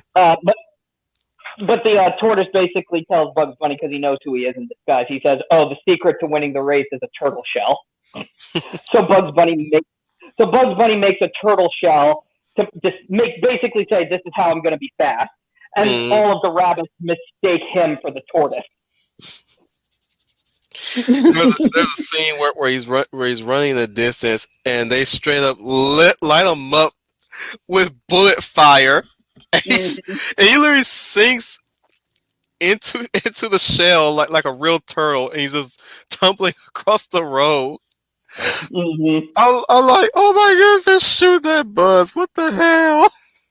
I even love the one bit where they all like are holding him down and they got a mallet and they're gonna hit his head, but he keeps ducking inside the turtle shell. And Like he a says, ninja turtle. "Yeah." He says, "Take that, turtle," and he goes, "Rabbit, turtle, rabbit, turtle." The other one that cracked me up is with Sylvester and Tweety. I love the Sylvester and Tweety cartoons. Also, with Sylvester struggling not to eat the bird, but he wants the bird. He wants to eat the bird. The And Sylvester and Tweety mysteries. Hmm. yeah, they're so funny. One of my favorite ones with Sylvester is it just slipped my mind that quick. Was the episode where he keeps calling that baby kangaroo a big mouse. You know the Mm-hmm. Oh baby yeah. kangaroo, and yeah, like, do they not realize that's a kangaroo? But In Sylvester his keeps calling him. defense, in his defense, that's probably not how a cat processes it, the way how we humans process it. Oh, because every episode he's still calling that baby kangaroo a large mouse, and he would be all tough and ready to go, and he sees that mouse, and he tells him big mouse, and he turns white, and yeah, rabbit, and I can't do the sound, but he's like, oh, I'm not going back in there. There's a big gigantic mouse, big, huge, and all the other cats look at him like he's nuts, and like he's crazy. Because they look back inside and all they see is the Tweety bird. Yeah. No, what Yeah, was real crazy was the fact that kangaroo knew how to box, and I'm laughing mainly because of how he combos Sylvester throughout each of those episodes. He give him 1-2, an uppercut, a big slap, and there's even he even bounces on his tail and double kicks him. yeah. Oh my goodness. We laugh at people's punishment so many times with the Looney Tunes. It's amazing. Well, that's They're what's all supposed to. Yeah, they're awesome, and they're just downright hilarious. What was it? Do you guys remember the one episode where Bugs Bunny went up against the Gremlin? Oh, yeah. yeah, yes, yeah. That was funny too. Those were the rare episodes where Bugs Bunny was out of his element Mm-hmm. completely. Like Yeah. a lot of people will, if anybody, I'm gonna tell you guys, anybody who tell you that Bugs Bunny gets away with everything, no, he don't. He Nope. don't always get away with everything. Off the top of my head right now, there are two instances. It's the one where the Gremlin is the first one. The other one is when he has to Involving deal with Cecil Turtle. Oh yeah, the Cecil turtle. I forgot about that one. But remember the one with, and we were just talking about that. Unbelievable. Do you remember the one with the pencil? Oh yeah. He's going up against the artist with the pencil, and it turns out the artist is Elmer Fudd. Yeah, this time Yeah, around. that's hilarious. Yeah, this time around. Last time it was he was doing that to Daffy, but the next time around it was Elmer doing it to him, and that was hilarious. And then there was one where it was the fox and the hound, and this dog kept saying, "I caught me a fox. I caught me a fox. When I get him, I'm gonna cut his tail off." And Bugs Bunny outsmarts him up into the moment. Then he thinks he's got it, and there's a snip, snip, and the big dog has got his tail, and Bugs Bunny's like, "Oh well." Just call me Snumpy and cuts his tail off. So in the end, even though he's trying to avoid it, the doofusy dog, I like to call him, eventually did catch and cut Bug's tail off and said, "Oh well, can't win that one." I like the ones where Bugs goes up against the Tasmanian Devil. Those are some funny ones. He tries to Yeah, outsmart. Yeah, here's another instance where he gets his comeuppance where him and Taz are on this island and he builds this Frankenstein robot and it served its purpose. It beat up Taz, but then it turned on the master. He's like, "No, Frankie, no, Frankie, no, no, no, no." The episode literally was called "Is There a Doctor in the House?" and he actually quotes the title. yeah. And you That see one. Taz in the background. He sits down like he needs to sit down and take a break. Whereas Daffy, I mean Bugs, he comes in just messed up. But go ahead, Leia plus 5. I was laughing because yes, you're right about that episode. That's a funny one too, and I remember that ending. I did thought it was funny that he thought he had outwit everybody except the Frankenstein monster he created. But I also like the episodes where he outsmarts the Tasmanian devil because the Tasmanian devil tries to eat him every time. Hmm. And there's one where he pretended Bugs was a Tasmanian she devil and tried to outsmart him. That was funny. And then there's one where at the end, and Tasmanian is in his jail, and Bugs goes to him and says, "Waiter, what's your meal today?" And Taz just goes, no, you stay away from me. I don't want to let that buddy anywhere near me." He outsmarted him. So those episodes where he deals with Tasmanian devil are really funny. I like those as well. I was trying to think I think there was of one. one cartoon. I think there was one cartoon too where the Tasmanian Devil went up against when Daffy Duck was trying to capture the Tasmanian Devil, That's and Yeah, hilarious. Yeah, that's the yeah. one. he That's the comes. one where he actually man the frick up and beats the crap out of Taz because Taz took one of his bills. That's right. Throughout the entire cartoon, he's been trying to catch the Tasmanian Devil, and the Tasmanian Devil has been making him look like a fool. And he finally catches him, and he's getting his money, and he's walking out like saying, "Woohoo! I got all this money!" And and there's a dollar bill that falls down. The Tasmanian Devil reaches out and takes it. He goes right into that cell, and he says, "Oh no, you don't! Give it to me right now! Give it to me!" And you're hearing like pounding and all this kind of stuff. You're thinking Daffy Duck's getting the snot kicked out of him, but then he opens the door, and in the background, the Tasmanian Devil's all beat up, and he's like holding the dollar bill. It's torn, Here's but the he's like, lie he says. He says, "I'm a coward, but I'm a greedy little craven Little cat. coward." Yeah. he he he was okay, but the minute he want that money, he went nuts. I don't think Taz was expecting that. Like he straight up That's justified why he why looked he so went so in there, up. where yeah. he decided to be brave for once. Well, and that's the one thing. Daffy was like going, "Oh no, that's mine, and you're not having it." Exactly. Like you said, well, he manned up, found his courage, and he was a coward up until then, but mess with his money. Oh no, he's gonna go in Hmm. there and get that. Yes, that changed his whole perspective, and I thought that was hilarious at the end. That was a hilarious one. There's so many ones that were just funny. The Now, Schooner, there Mm-hmm. was another section in your list. Mm-hmm. You said Cartoon Network. What was the last one, or at least what was the next one? There was Cartoon Network, and then there was Warner Brothers, and then miscellaneous. All right, let's go with the Warner Brothers. All right, Warner Brothers is Batman the animated series, Superman, Missing all Animaniacs. DCAU. Most Yeah, of the DCAU. Sorry, most of the DCAU. Batman, Superman. Yeah, you know what? I'm going to go with the DCAU. Thank you. Batman, Superman, Static Shock, Justice League, Justice League Unlimited. Let's see who else. I Zeta think. Project. Oh, yeah, Zeta Project right there, and Batman Beyond. I love Batman Beyond. You know what? Yep. Just the DCAU. I'm just going to say that the DCAU is my definitive DC The universe. good DCAU. Yeah, the good I DCAU.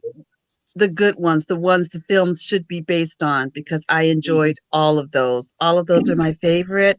I tell people time and again, I have yet to see a Batman movie as good as the Batman animated series.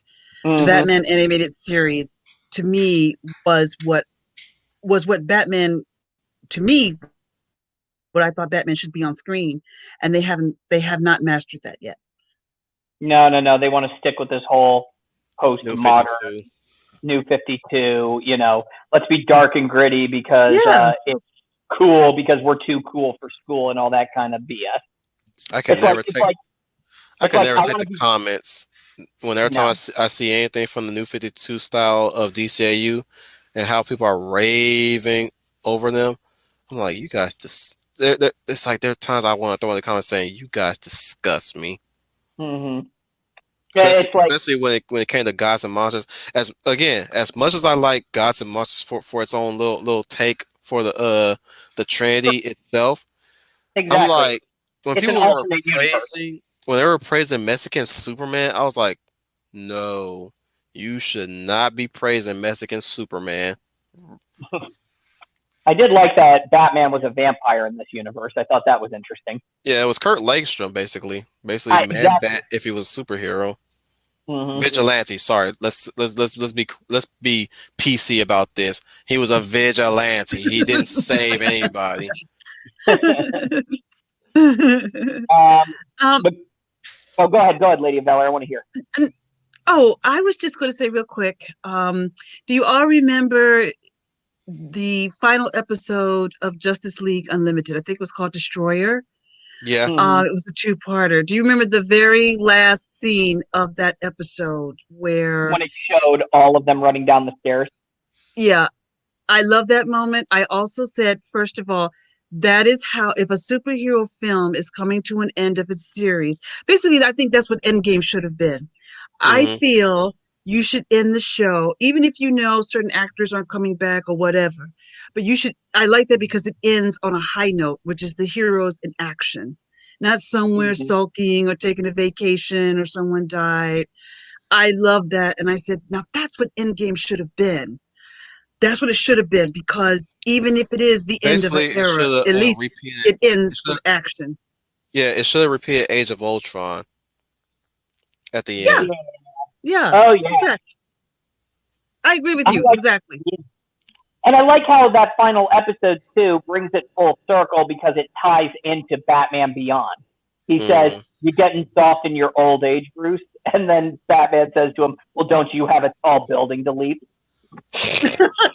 Yeah. And it Yeah. ends with Wonder. And it's great that Wonder Woman closes out the series by saying, "And the adventure continues." Yeah. That's I love that. Yeah. And it That's It's the when continues. Trinity. Exactly. It continues beyond the ending of the series. Yeah, this finally closes out the series once and for all, but know that the heroes will continue doing what they do. perfectly said, Schooner. And that is what I said when I talk about Endgame. When people say, "Well, how did you want to end?" I said, "Well, the Justice League Unlimited ending," and they go, "Yeah." I said, "That's what it should have been, just like that. Would have got a standing ovation from the audience. That's what they should Hmm. have did. That's where they messed up." And I'm going to Yeah, get back. I don't want to get way too far from our topic, but I just want to say that's where I think as time goes on, you look at Endgame, that's where they just totally messed up with that film and with that ending. There was no reason for everybody to die. I'm sorry, they didn't have to kill off everybody. Just go off into the next day, or the fight continues, and then that would at least give me some comfort from the rest of the film. But that's the way it should have ended. exactly. It's like, yeah, this is the final hurrah for our heroes, but can we just pretend that we're going to see each other tomorrow, despite the fact this is the end? Exactly. Right. That's how it should have ended. And then that would have been a nice transition into the TV shows, because Mm-hmm. that would have just trends. Okay, now we're going to take them right into the streaming shows that are going right now. Hmm. But I always say to people, that's why I that's why I think that cartoon is a classic. I think as years go on, it's still going to remain a classic. And I know you can say whatever about the Snyder Cut, but see, that's the Justice League movie I thought we were going to get, is what we saw in those Justice League cartoons, particularly. I thought the movies were going to be like that, because those cartoons were dead on spot. I mean, there's sometimes those cartoons were better than I've seen in some of the movies in the DCU. Oh, of course. I mean, Flash, and, what was it?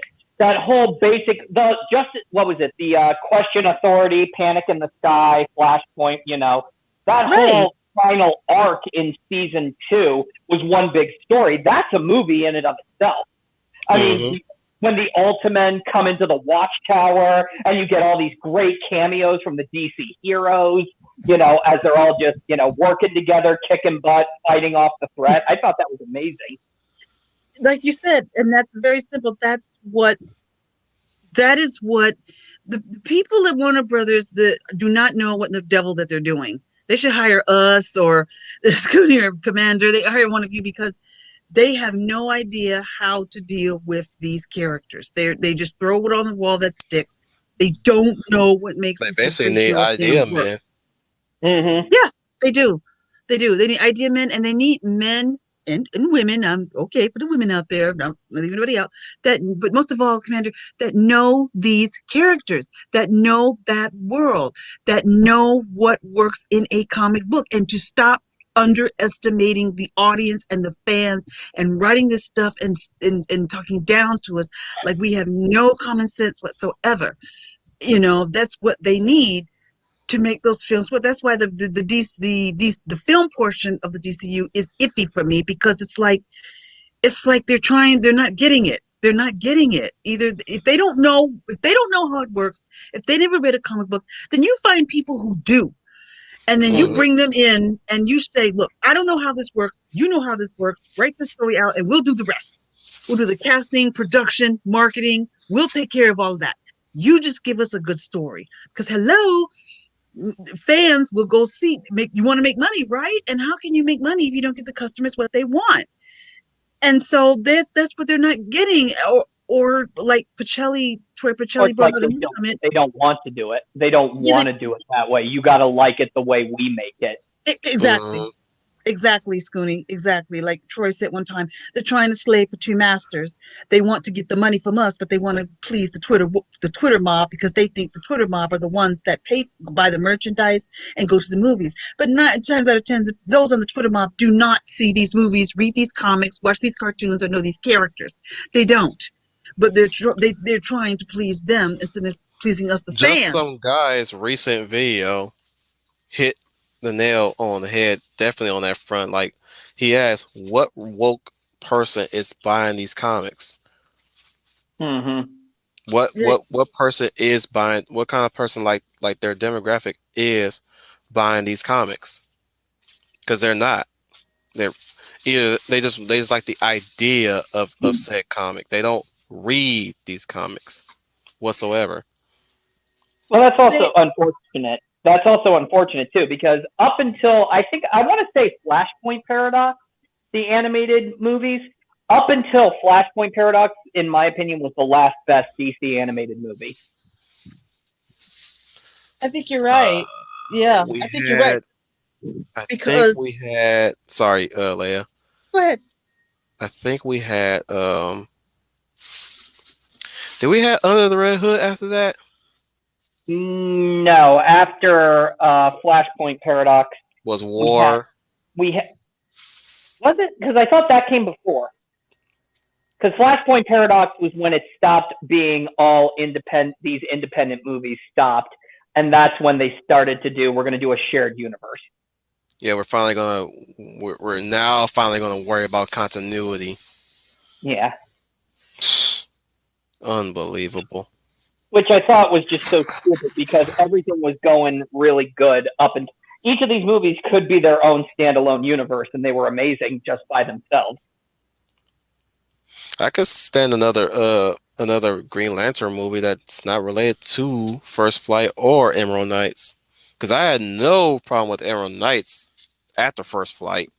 No, that was well, Green Lantern. Ever since unbelievable, Jeff Jones came in. Yeah, you could say what you will about what he did to the DC universe, but he took Flash and even Green Lantern to totally new heights. Hmm. Mm-hmm. I mean, he did Darkest Night, he did Brightest and Day. Basically, and excuse me. Basically, all the anything that was that anything good happened to the Green Lantern mythos and the core and the character themselves, like from their own, was just amazing. Like, I tried to read Blackest Night. I did read a little bit of Brightest Day. I cannot remember what went on that much, other than when Blackest Night hit. That's where the Black Lanterns came about, and Brightest Day was basically just introducing all cores of the color spectrum from. which was a great addition to the Green Lantern mythos. Hmm. The For different color spectrums and how they were more or less coming back after it was really Sinestro Corps War, which was amazing. That really brought in all of that, and I loved it. We You have guys remember? Greenie in the house. Hey, Greenie. Hello, Greenie. Do you guys remember Sinestro Corps War? Yeah, I didn't read it though, but I know about that. I know That about was it. yeah. I'm just you know what? I'm not going to go into that because I could be here all day with DC and how the comic book succeeded and Yeah, failed I in think so many it's ways. best that we start moving on so we can get Uh, to Leia Plus Size's list. Back to Warner Brothers. I'm going to be really quick. We got after I just named off the DC. Yep. Okay.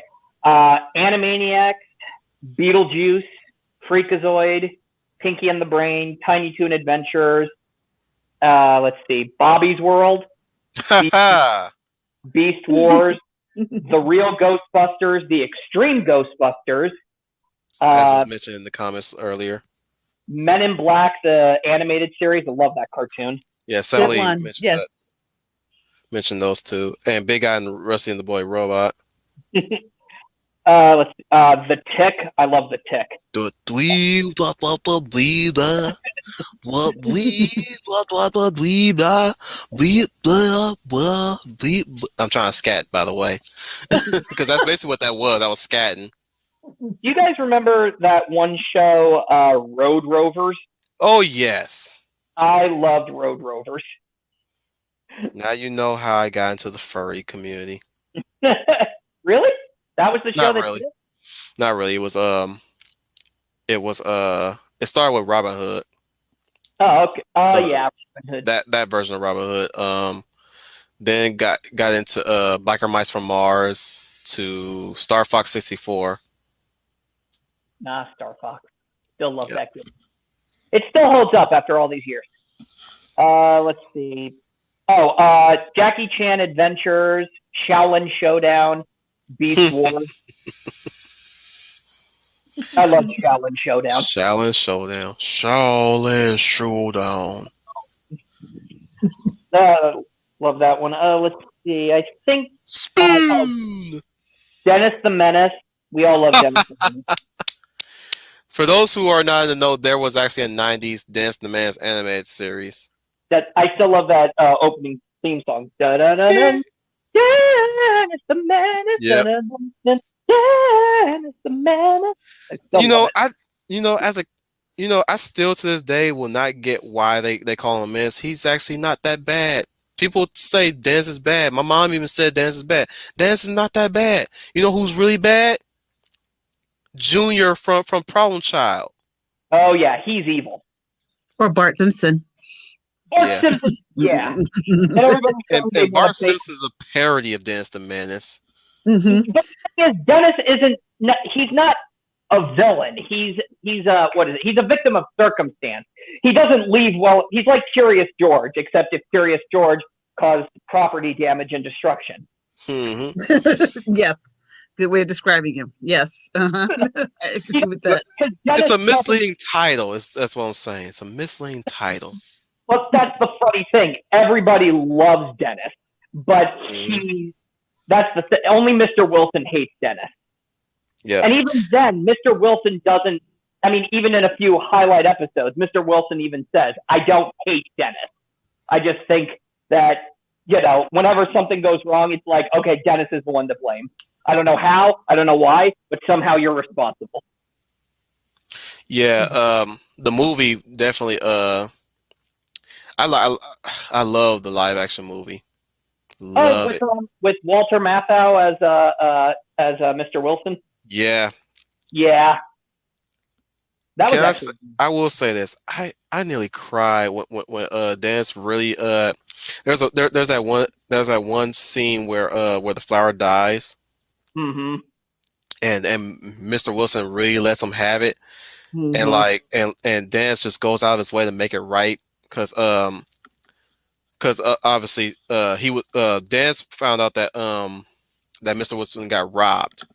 So Mm-hmm. he goes out of his way to go find who stole the mud, stole what was Mr. Wilson's prized possession, and you Mm-hmm. just see Dash just in tears, just going out to make things right, and I'm just sitting there just tearing up with him, like I don't like to see Dance cry, I really Exactly. don't. I like to And see Dance happy. I got a question though. Did he? I don't think he did anything that killed the flower. No, I think this was one of those rare instances where he didn't do anything wrong, and the fault was entirely on Mr. Wilson. I don't know. I have to rewatch that movie because I don't know what caused the flower to die in that instance. Mm-hmm. I'm pretty maybe late. Have you seen the live action Dance Demands movie? I have, but I have to go back and look back at it because I don't Yeah, remember all of it. I yeah, know what you're talking. I know what scene you're talking about, and I because was I'm thinking still that confused as to why that flower died. I hope Al is still here because he probably could shed some light if he saw that movie. But yeah, bottom line, that was a very emotional scene. Just seeing Dance crying like that while he's riding his little tricycle, and then Mm-hmm. this is where I don't know if anybody don't like Mr. Wilson all that much, but I never had Mr. Wilson at all. But like this was big ups for me when Mr. Wilson went out of his way to look for Dennis. Mm-hmm. And you see him like out in the park shouting his name. And I'm just again emotional moment for me remembering that scene. That's how you know a movie is that good if you remember a scene like that Yeah. where he's out there looking for Dennis Mm-hmm. while the family is at home, while the police is out there looking for Dennis as well. But like Mm-hmm. it's Mr. Wilson himself looking for Dennis. Yeah. And that's probably what I liked about that scene about Mr. Wilson too. He owns up to when he made a mistake. Hmm. So Especially when his wife even calls him out for it too. heck yeah, that's when it really it hits hard when his own wife is coming to him and telling him, "No, this is your fault, not Dennis's. Yours." Let's see. Yeah, I completed my Warner Brothers list. I'm just gonna rally off the last of my Cartoon Network list. Let's see. I was on Powerpuff. Powerpuff Girls, Johnny Bravo, Courage the Cowardly Dog, Two Stupid Dogs, Pup Named Scooby Doo, Johnny Quest, Reboot, love Reboot, Samurai Jack. Let's see. Oh, and this is more later 2000s. Young Justice, Thundercats Hmm. 2011. The Mike Tyson mysteries I think are still airing, and I love Venture Brothers. Oh yeah. And now we're going to the miscellaneous. And this Yeah, we're not done absolutely yet, people. He's nope. about he's about a half he's about 2 hours and a half. All right. Oh wow. Okay. Well, the good news is we're on the last page. Thank thank God for that. no, I want to hear the Um, miscellaneous. these are the miscellaneous animated cartoons. Well, we're on the last page for the animated shows. Let's Oh, see. there's still more. I forgot. There's King Arthur and the Knights of Justice. Oh heck yeah, dude! There's Mighty Max. Oh, that's on my list. I gotta talk Captain, about Mighty Max.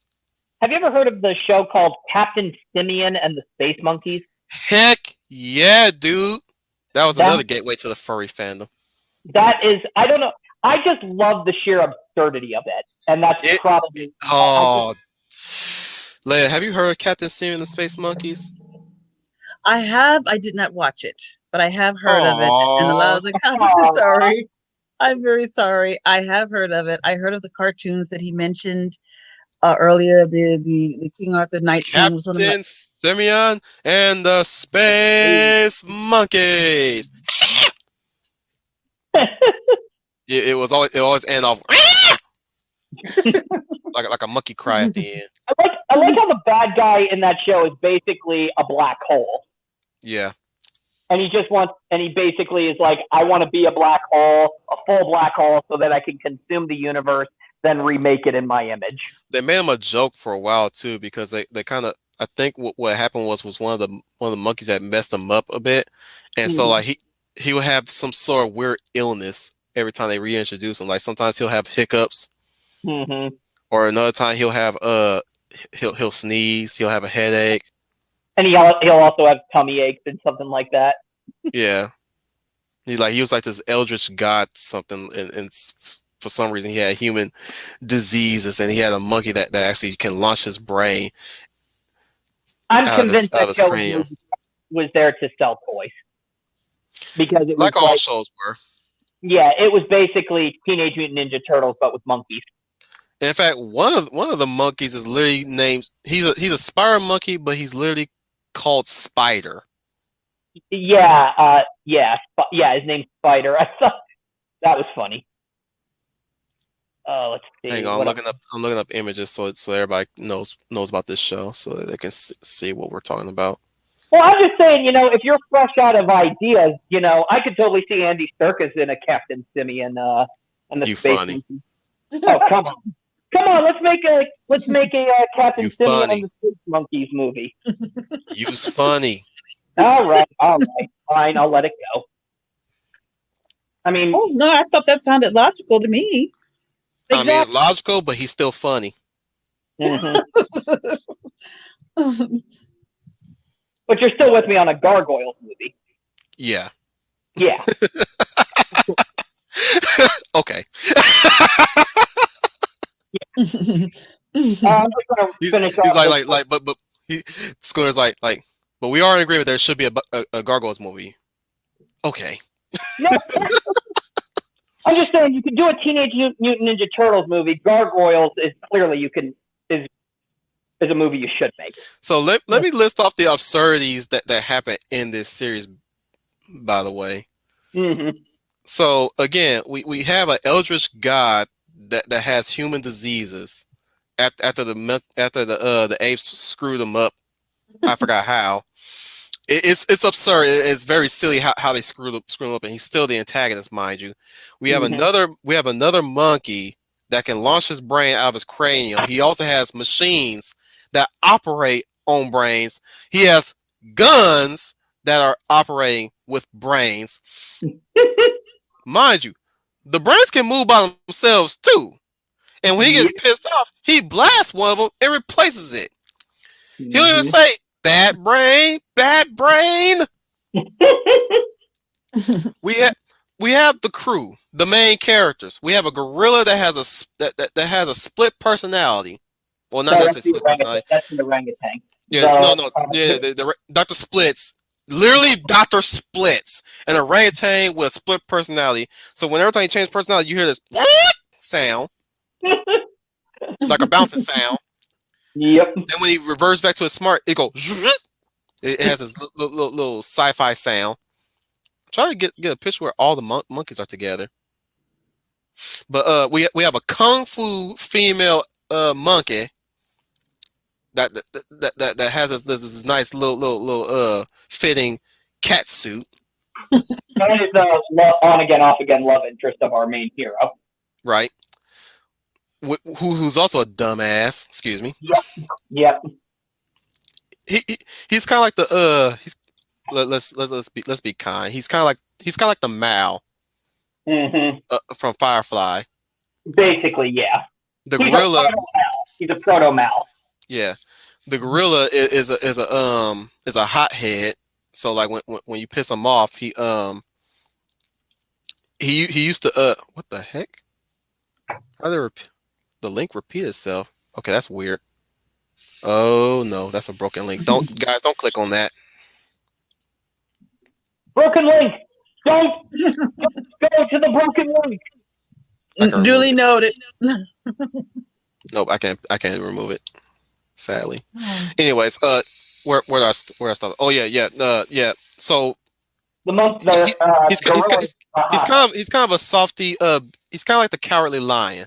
He's kind of Yeah. like he's kind of like the cowardly lion. But you mess with his friends, he goes on the warpath.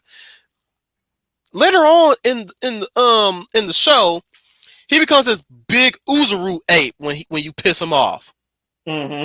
Now he don't get big like Uzaru, but he looks like Uzaru. And those who don't know who Uzaru is, he's that big giant ape thing that the Saiyans become when they look at the full moon. Yeah. Red eyes and everything. He does, and by everything he does everything when he's pissed. Like nothing phases this guy when he's like this. Then you got the of course Spider, who's the spider monkey, who has these interdimensional hammer space little gizmos on his gauntlets. So when Hmm. he press a button, he can transport these items into hammer space. Mm-hmm. This show is weird, guys, and I loved it. Oh, Exactly. I just love the sheer absurdity of it. oh, you also had this orb that was super intelligent until it got crushed by the gorilla dude. Mm-hmm. Wow. One of the standout episodes of that is the show is that it parodied Alien. Oh, that episode scared the crap out of me. I was I was Exactly. I was afraid of a lot of horror stuff that was coming out at the time during the 90s, and that was Mm-hmm. no different. And it was crazy because he thought the egg was a coconut. Oh wow. And then he brings it on board the ship, it hatches, and then it just latches onto his behind. Remember, this is the This is 90s. Spider we're talking about. Yeah, this is Spider. And this is clearly juvenile humor, and I love it. Yeah. It gets loose across the ship, and they got to find a way to get it. And they got to find a way to get it off the ship. Oh, remember the episode where Dr. Splits literally split up? Yes. Where you got the crazy Dr. Splits, and you got the smart Dr. Splits, both separated to get from each other. Mm-hmm. I remember that episode. It was hilarious because the minute they're split apart, you're thinking, all right, now they're happy that no, they want to get back together because they're two halves of the same person, and independently, it's like they want to get back together. It's like we want to refuse. Normally, you want them back together because there's a negative side effect, but this was the first episode where split bodies happen, and no ill effects were happening. They just, like you said, Schooner, they just wanted to just be together because yeah, they were basically better off together. Yeah. And that's rare because almost we never see anything like that. That's when two personalities are split in half. They say they want everything has to have a negative side effect now. Yeah, exactly. Let's see. Getting back to the list, that was fun. We got Sonic. We got Sonic the Hedgehog Stat AM, not the other one. Jaleel White, Looney Tunes version. Yeah. And I believe, I think Jaleel was still voicing Sonic in the Stat AM one. Yeah, he was. Yeah, I thought so. Earthworm Jim, come on, everybody loves Earthworm Jim. Earthworm Jim. He's really super sly. Earthworm Jim. Oh, this is becoming a boys' club at this point. Let's wrap this up, Schooner. Yep. Okay, we got The Mask, the animated series. We got SWAT Cat. We got Galaxy Rangers. We got Brave Star, and we got G.I. Joe. We got Spawn animated series. We got Archer, and we got Futurama. All right. And that concludes the animated list. Go ahead, plus size. Mm-hmm. Oh, go ahead. I was gonna say, Commander, you may have to come back to this subject. Do a part two another day because we got so much to cover. And hopefully we'll get Trooper this time around. Yeah, I'm putting a stop. My list. I'm stopping. Just a disclaimer: Trooper could not join us today because he had things to take care of. No problem, because I think we might have to do it too. Because Goonie, you said that's the ending of your animated list, so we haven't covered your live action yet. No. Maybe we'll cover that in the fun talk. Yeah, we'll cover that. Mm-hmm. Yeah, we'll cover that later because I want to hear what yours are. Okay. All right. Ready? You guys ready? Yeah. Mm-hmm. Okay. All right. I won't hold you up, but I'm going to take you back. For those there and the youngins here in this little forum, for you younger ones, my list goes back to my childhood. I am a child of the 70s, and for me, it was the Saturday morning cartoons on ABC, NBC, and CBS. And notable mentions were the ones that really stick out to me were the Super Friends. Super Friends of that period. Super Friends.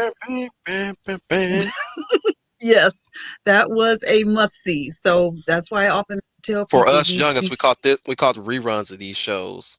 Mm-hmm. Right. You caught the reruns of them, but for me, I remember every Saturday morning getting my bowl of Captain Crunch, sitting in front of the TV and waiting for the Super Friends to start. And I still... Such was the life. love it. I still like it to this day because that's when a time when heroes were allowed to be heroes. Maybe to some of you that's boring, but to us it was not because the heroes were the heroes and the bad guys were the bad guys. There was Up, no up blurred and line away. I to even good, love right? I even love the fact that Justice League the animated series paid homage to this when Gorilla Grodd made his own supervillain team, and they go charging towards each other in that beautiful tribute that was to the challenge of the Super Friends. Yes, I saw that, and I was happy to see that. The Challenge of the Super Friends was another one of my favorite of mine. You're absolutely right. I was glad to see that they were acknowledging, not making fun of 80s boy hit. All right, Ryan, I'm going to get to the 80s soon. And so that one was that's like my number one number one cartoon. There's so many Saturday morning cartoons cover so many different things, so I'm just sticking to the ones that were the absolute favorites that stood out. And what stood out, of course, were the Super Friends. And then Challenge of the Super Friends was one of my favorite.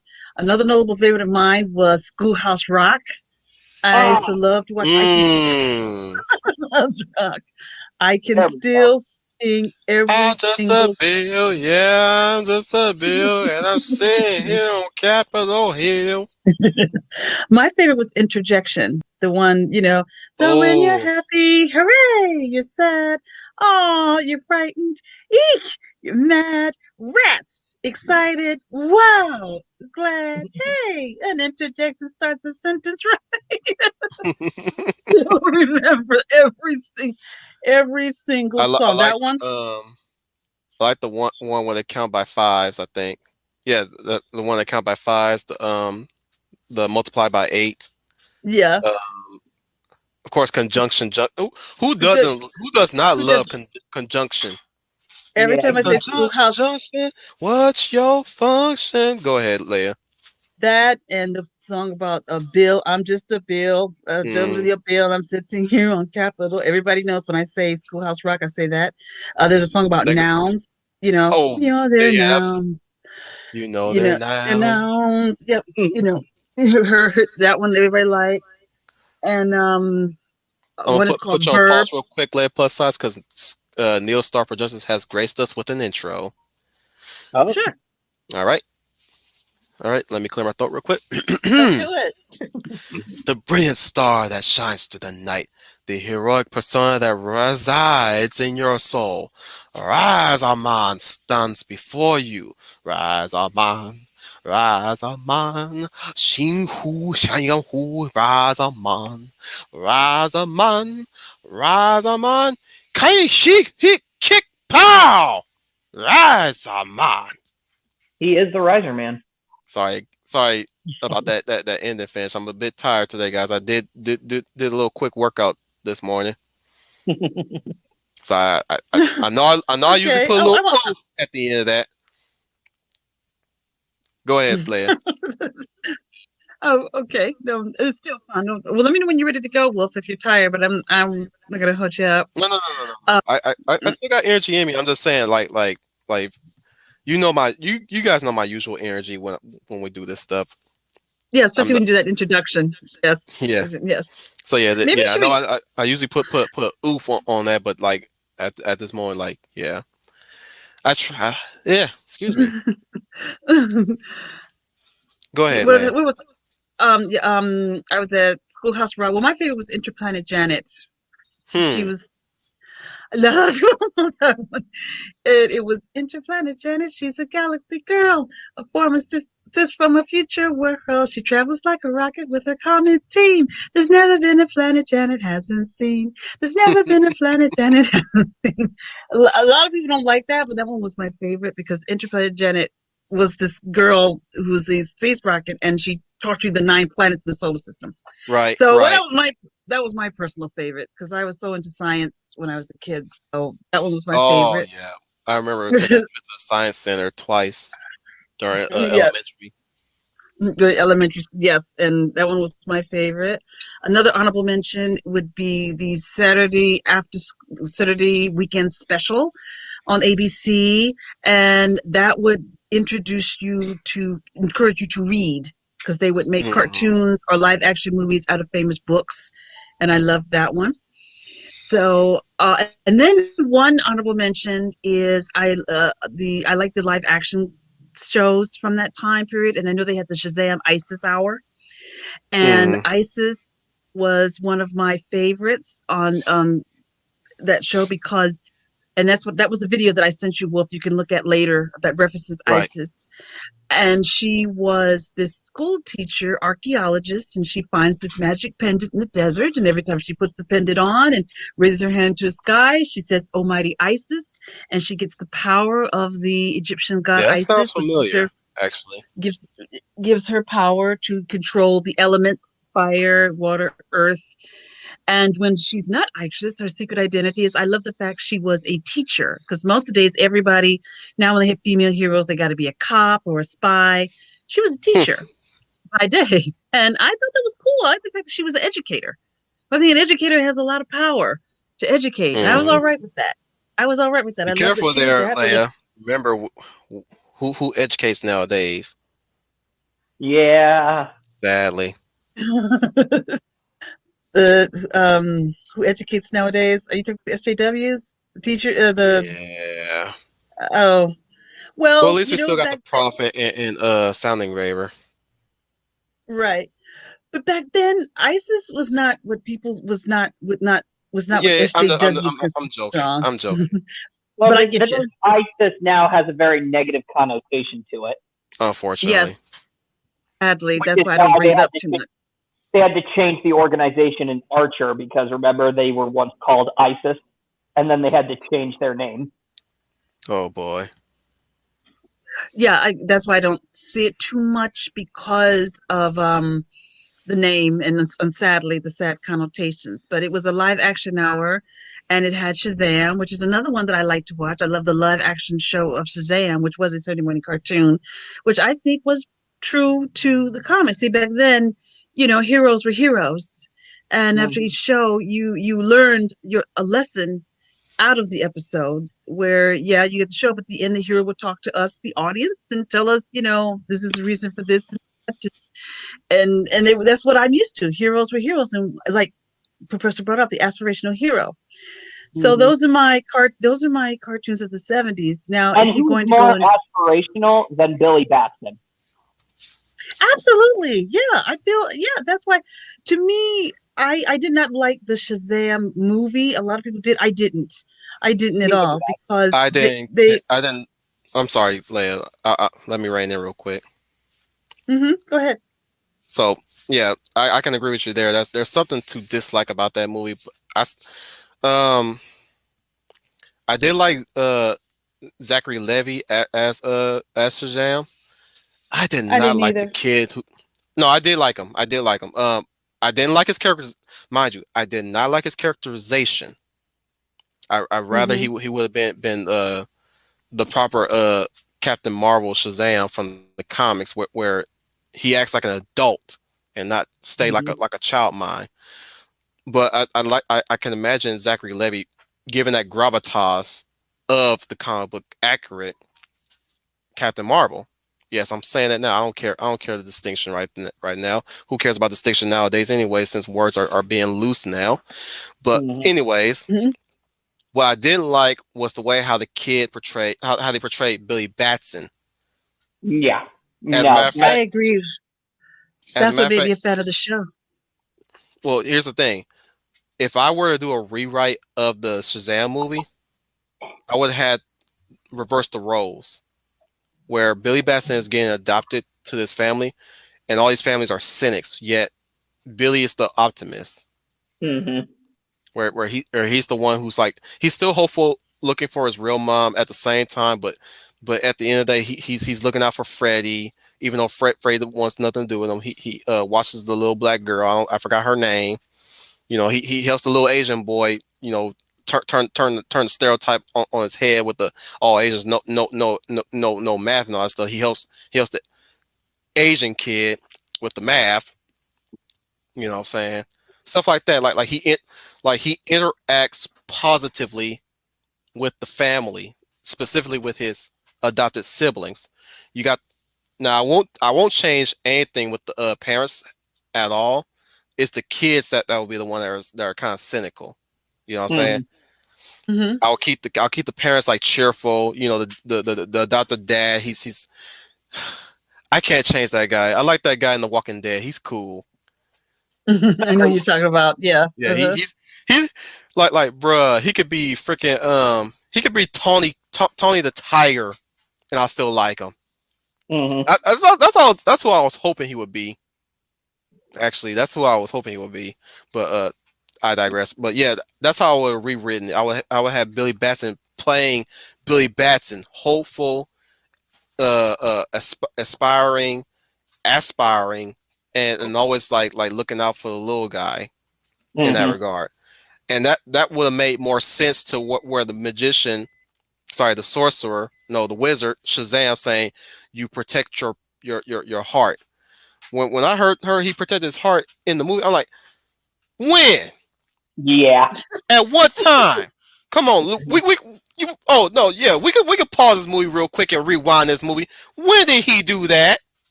exactly. What? There's Because wait, so he protected his heart because he protected Freddy. Last time I checked, he only went back for Freddy because he felt guilty yeah, for leaving him. The trailer made out he went out his way to protect Freddy from bullies. No, when I saw the actual movie, he was walking away. He looked back. Oh, I guess I have to help Freddy useless ass. Excuse me. hmm, You know what I'm saying? I'm like, how is that protecting his heart? He helped his adopted brother because of guilt. He didn't yeah, do it because of altruism. hmm. Screw, like protect his heart. My foot. Usually I would say something crass, but I selected my foot for that. Well, I'm see, just simply. Go ahead, Lady of Valor. back then there was a more respect for these heroes and understanding what their roles were versus the writers who write them today. The person who wrote that Shazam movie either hated the character, didn't understand the character, or finds what that stands for, what Shazam stands for, weak or corny or whatever you want to call it. Because back then, when those superheroes came on television, it was a big thing to us. It was a big thing. We stopped everything what we were doing to make sure that we watched them. We begged our parents to buy us all the merchandise that came with them. We talked about them in class at school. They were a big thing, but you felt good after you came out of watching it because that's what it's supposed to do. It's supposed to inspire you and uplift you, and that's what I'm used to, and that's what they did back in the day when you watch these heroes. Whereas now it comes up with the issues that you rave, Commander, and for the very issues that you raise is the reason why I did not like the film. I said they're Mm-hmm. not getting it, or they're not respecting it, or they don't find it respectful, or they think it's old fashioned, or they think it's weak, or whatever. They're not getting what those shows were about. But back then, boy, for us, it was a big deal. It was absolutely a big deal. I mean, you never missed it. So There's only one Captain Marvel movie, and that's Superman, Captain Marvel: The Return of Black Adam. Mm-hmm. And is that you can make that into a full length movie too. Heck, what the Wolf 10 is saying, you could basically take the mom and dad of the adoption area and put them right in there with Billy Batson. Like you can even say that the dad, even what you were saying, Wolf, that the dad could be Tawny the Tiger.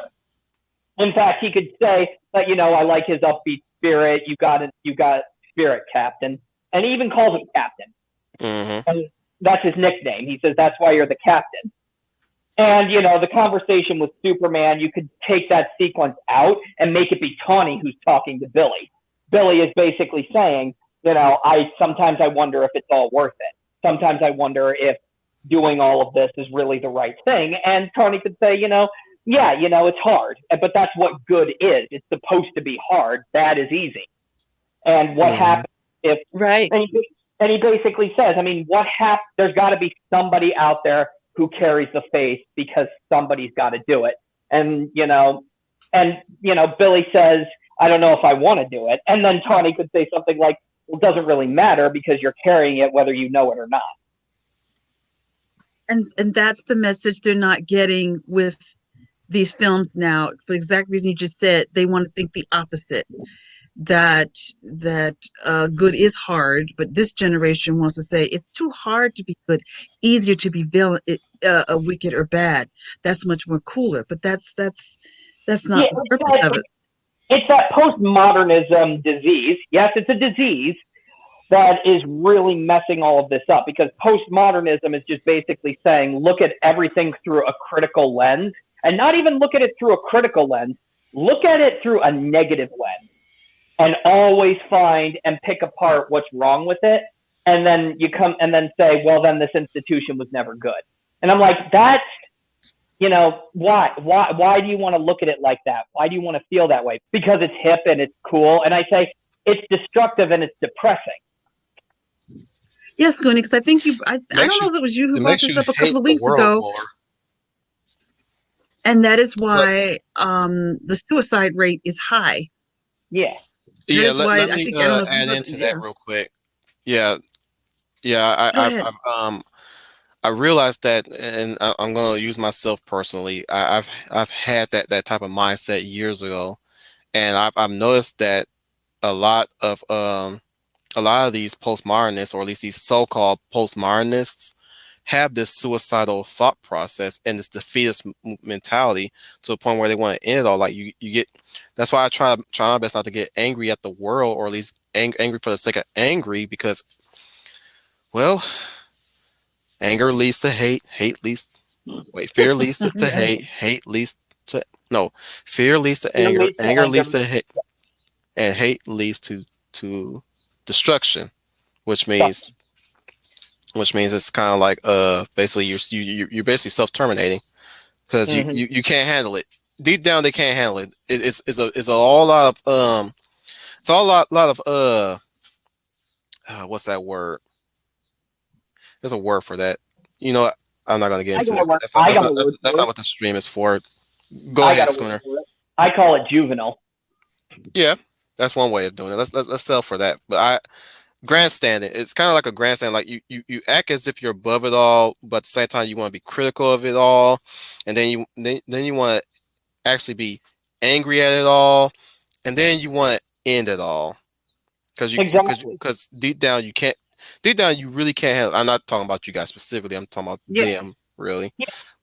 but they can't handle it because at this point it becomes tiresome.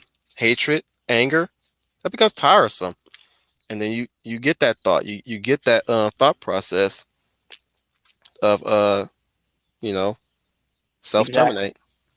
But Exactly. let's not keep this on a depressing Yeah. note. Yeah. Yeah. Yeah.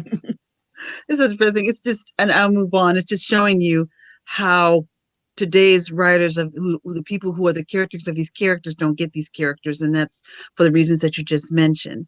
Now, I mentioned the ISIS Shazam hour, and that's takes care of, I guess, the animated portion of favorite shows that I watched.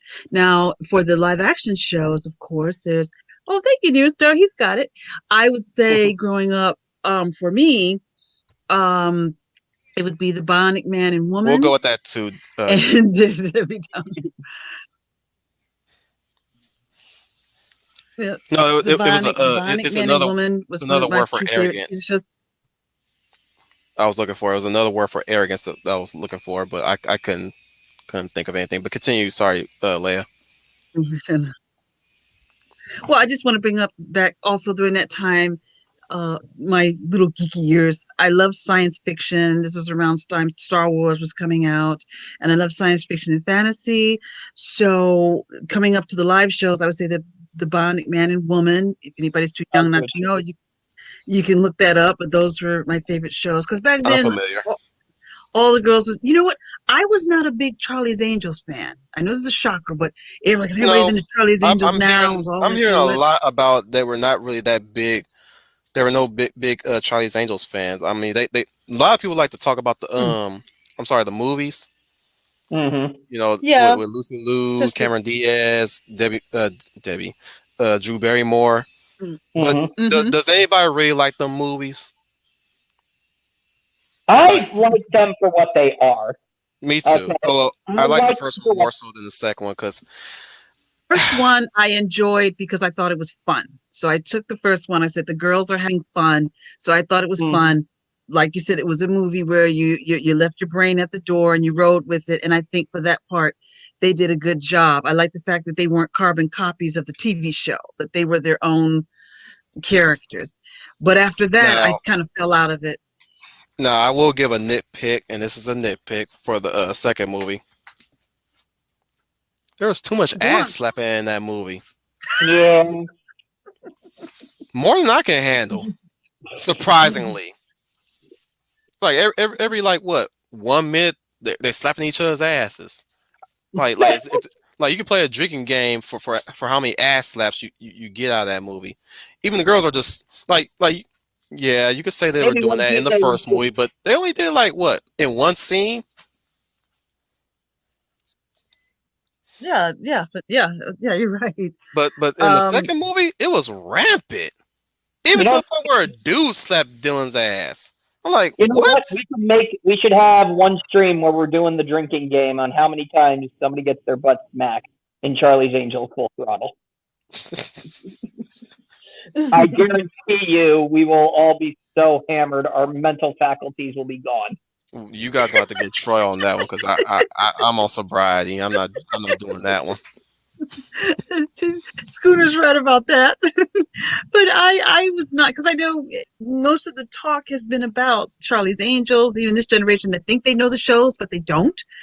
They think the shows are cool, but they don't. But I was never into it. I heard of it, but I was never really into it. I knew the opening and everything, but I was never into it because once it went off the air, I didn't miss it.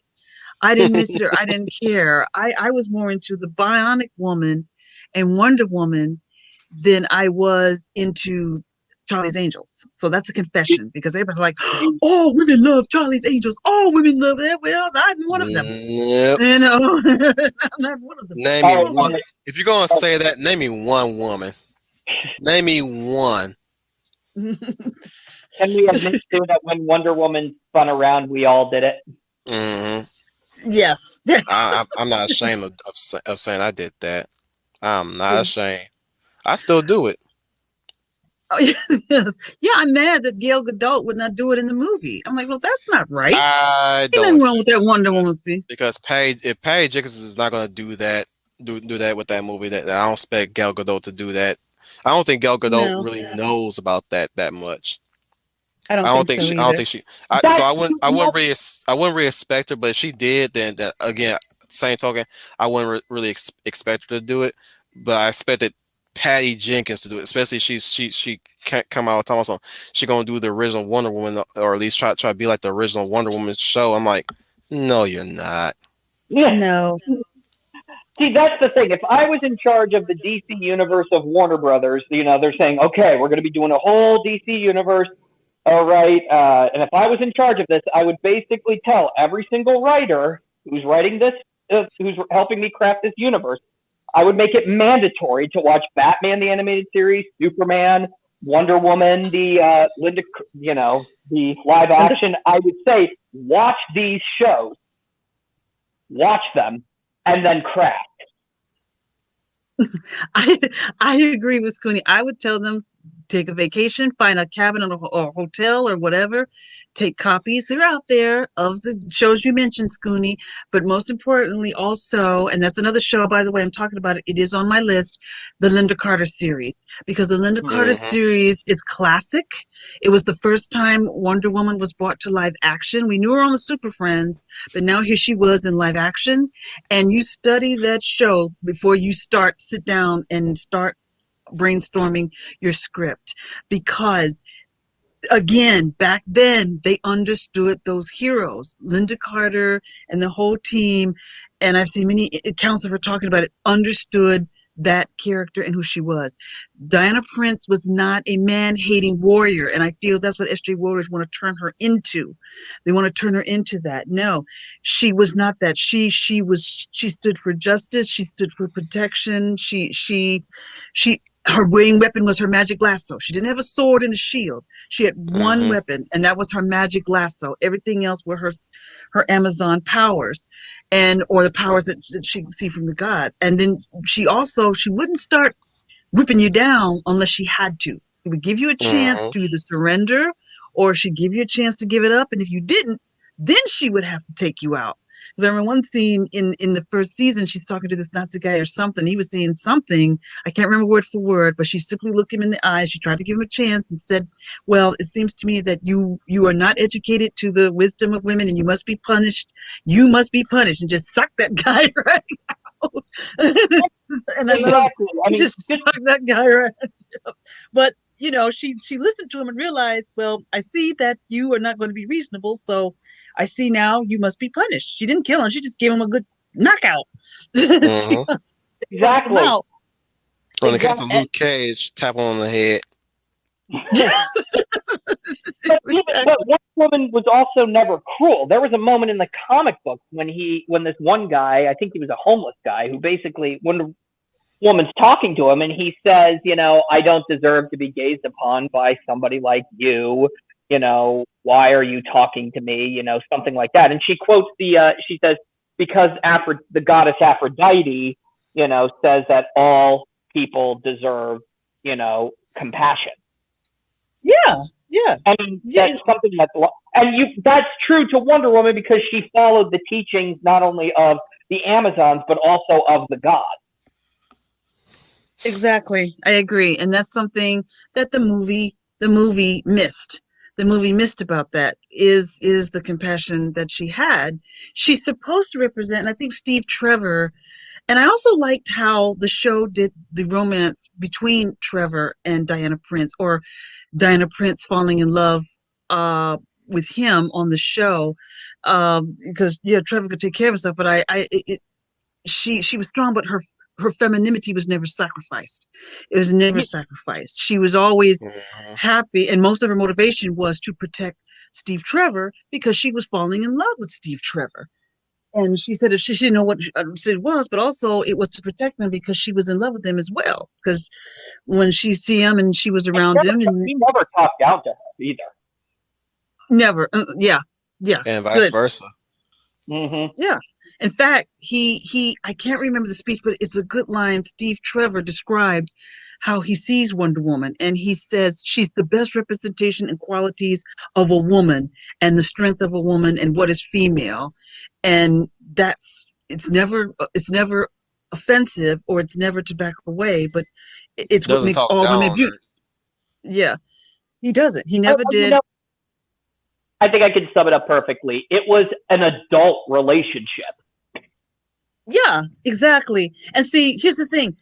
We are kids watching this. We're little girls. Well, I was a little girl, but everybody in my area, we were little girls and kids watching this and seeing this adult relationship play out. But it was never dumbed down to us or talked down to us or dumbed down, like you just said, Scooney. It was an adult relationship, but it was never dumbed down the way they stupefy it now. It was never stupefied, or it was never one was better than the other on the missions. Even in a mission where Wonder Woman may have got Steve Trevor out of something, she was humble enough not to take all the credit, even though maybe she did have to at the time to try to get him out of there, or rescue him in any situation he was in. And because I remember one scene, maybe to me, I think there's one scene, just honorable mention, he was at his desk, and I think he fell asleep or something. She was calling him, and he was in the office, and he had fallen asleep, and she takes her glasses off. She's dressed as Diana Prince, but she takes her glasses off. This is in the early seasons when it was set during World War II. And she takes her glasses off, and she just sits down, and she just gently, touches his face and his hair, and just caresses his face. And you can clearly see she's falling in love. But then, he comes back on, she pops her glasses on again. But I thought that was a great vulnerable moment we saw from her. She puts her glasses on immediately, but just that little moment of her just gazing at Kind him. of like a Superman moment. Yeah, Exactly. exactly. Exactly.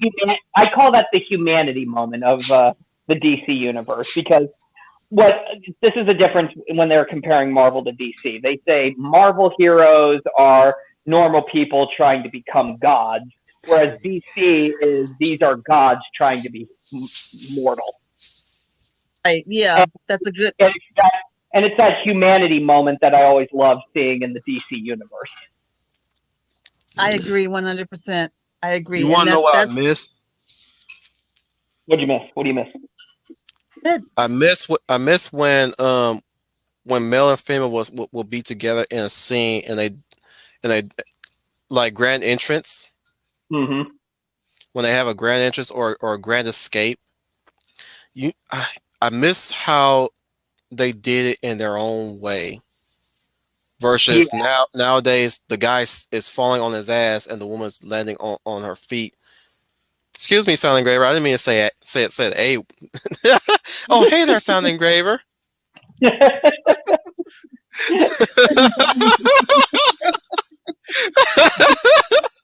Hey, John Engraver, we're talking about Wonder Woman, the Linda Carter, the True Blue, remember, the. remember to get the Q-tips because I swear quite a bit in this stream. If you're catching this on the back watch, but no, what I was saying was there's not enough equal grant entrance anymore. The guy is falling on his behind, I agree and the woman 100%. and the woman's falling. She's falling. She's landing like a dude, like the power dude, Mm-hmm. Mhm. kind of like the basically the Iron Man landing, basically superhero Right. landing. Whereas Right. whereas dude is falling on his behind. There, like I miss the times where there was once a dude that carries that sweeps the woman off her feet, and he drops down with her, and he lands on his feet with her, and he lets her down gently. Or Mm-hmm. they both drop together. The woman lands gracefully, the way how a woman lands gracefully, and the dude is the one that does the superhero land. So you know the difference between the man and the woman, where the man lands hard on the ground, but he still stands and he stands up, and the woman lands gracefully and she stands up and she brushes herself off. I miss Mm-hmm. that too. Or there are times where they both land and they land on their behinds together on a soft patch, whereas the woman might you see them one time they're holding hands one time they drop down, somehow they break apart. The dude lands hard on the ground and the woman lands on the in the haystack. Now that used to be done hilariously in comedy bits, which I was okay with. But like I said, nowadays it's like you can't have that no more. It's like the woman has to land gracefully and the guy has to be humiliated. I call it the Ex- curse of Malcolm. I call it the curse of Malcolm Reynolds because ever since Malcolm came around acting like this whole BA certified guy, but also the next instant they make him look like a doofus. Now every single hero has to be that. I agree 100%, and I think the reason they're having the men land like clumsy like Wile E. Coyote. This was even there is a scene. I don't want to bring it up, but I in the Falcon with special guest star Winter Soldier, there is a scene where Bucky jumps out of a plane and they land. They make it's a wildly they land stupid. They give him a goofy, stupid, clumsy landing, but Falcon is perfect. But Barnes and like Wile E. Coyote, and I said, this is a super soldier. This guy doesn't make goofy landings, but the show is now dumbing him down to some silly cartoon character, and that goes back to what you're saying, Commander. This is sort of a like humiliating the male to make the female seem stronger, and that's wrong. And I think that's ignorant, That's and I think exact. that's disrespectful. I agree. That's like basically putting training wheels on a bike. There's this one YouTuber I used to follow. I don't know how he's been lately, Vinnie Mac, but he had a series called Misandry in the Media, and Mm-hmm. it was him dedicating showing how misandry is affecting the media. Like there was this one commercial, I forgot what it was, but like the or at least in most commercials, especially in the mid to late 2000s, they were showing men being very incompetent at their jobs, where the women comes in and do their jobs way better. So yeah, when you guys bring that up, that's what came to mind. Yeah, they say even misandry's not even the right word anymore. There's no female equivalent of misogyny. Exactly. I agree. I agree I just call 100%. it, And all that's, right, fine, I'll call it something else. Male negativity. Hmm. yeah, it's there. We're It's going. there. We're Yes, there. creative like that. We're gonna find ways. Yeah. We're gonna Hmm. find ways to call you out on your BS. It is. And why, if I wouldn't want it done to me, why would I do that to them? Why? Hmm. Because that shows your insecurity. If you have these characters do this, it shows the insecurity that you have. You don't have to cut someone down to make someone else stand taller. And that's what they're doing right now because of whatever this prejudice they have against the male species. They always want to make the man look stupid. So when to make the woman look, I often tell people, look, if you want to date a stupid, lazy man, you go ahead and do that. But that's not what I want. I don't find stupidness and laziness attractive. So I want my heroes, my male heroes, to land tall and strong, and the majority of women do. It's these other whack jobs out there And that are have telling them this how to be a realistic. woman. Yes, I want to exactly. bring up And Silent Graver's completely. comment here. She says, Mhm. "Sorry guys." Go ahead. She says men on TV shows are also the ones who get tossed around in fights and women fight in all the brilliant choreography. Yeah, we just lost Leia plus size. She'll be back. Thank you for that comment though, Silent Graver. I agree though with what Sound Engraver, Leia plus. Yeah, exactly. It's like, well, now we gotta. They say, oh, come on, it's comedy purposes, but yeah, why is the comedy coming every single Expense of the male. always at the expense of the male? But I mean, because this is a simple and a true fact. There is no such thing as gender equality in a fight scene. Okay, when it's a male against a female, there's always a joke made at the male's expense, unless the male is the villain. Hmm. Then Right, they just make right. him basically they make him a brutal savage. They make if the male is a villain against the female hero, the male villain is often shown to be a savage and a brute in the way they're fighting. If it's the female villain and the male hero usually has a handicap, or that the female villain has a something advanced, whether science or a gun or what have you. Now, if both characters are heroes and they have to fight each other, almost more often than not, there's a joke. Almost all the jokes are always made at the expense of the male character. Hmm.